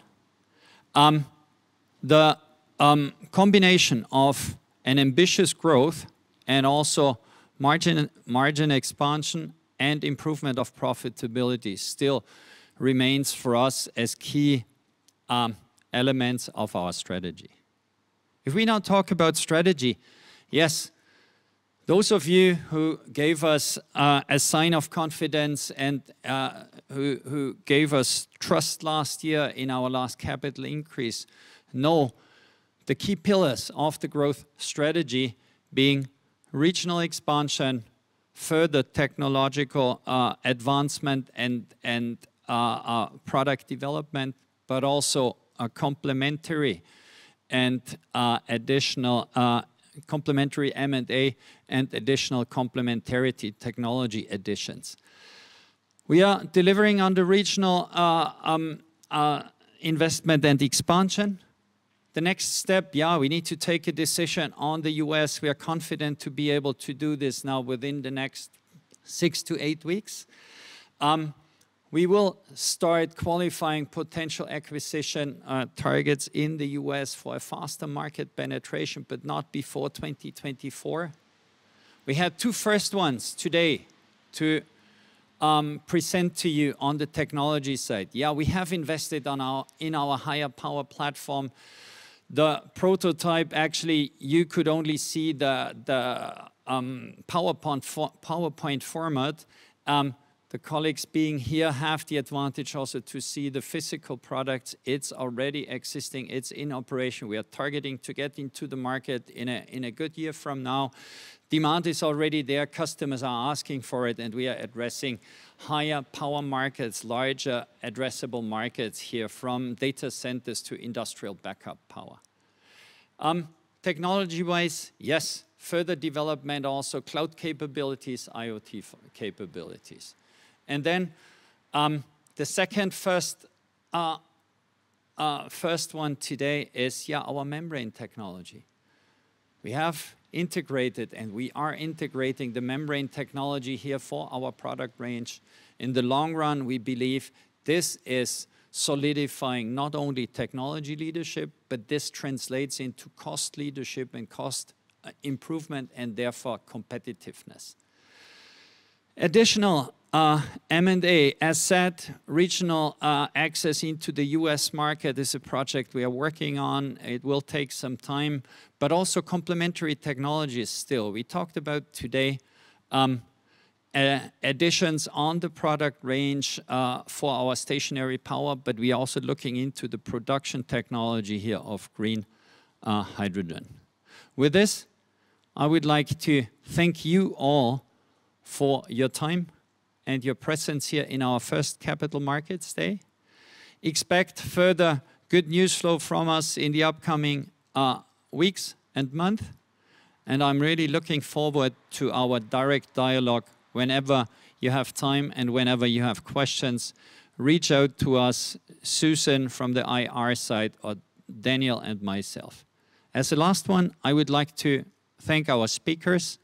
Done a terrific job. Without a dedicated team, you cannot do an entrepreneurial journey like we are doing it. And I would like to thank also the IR and the marketing team for all the preparations here.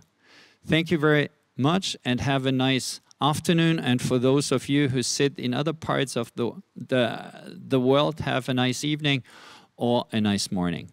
Thank you very much.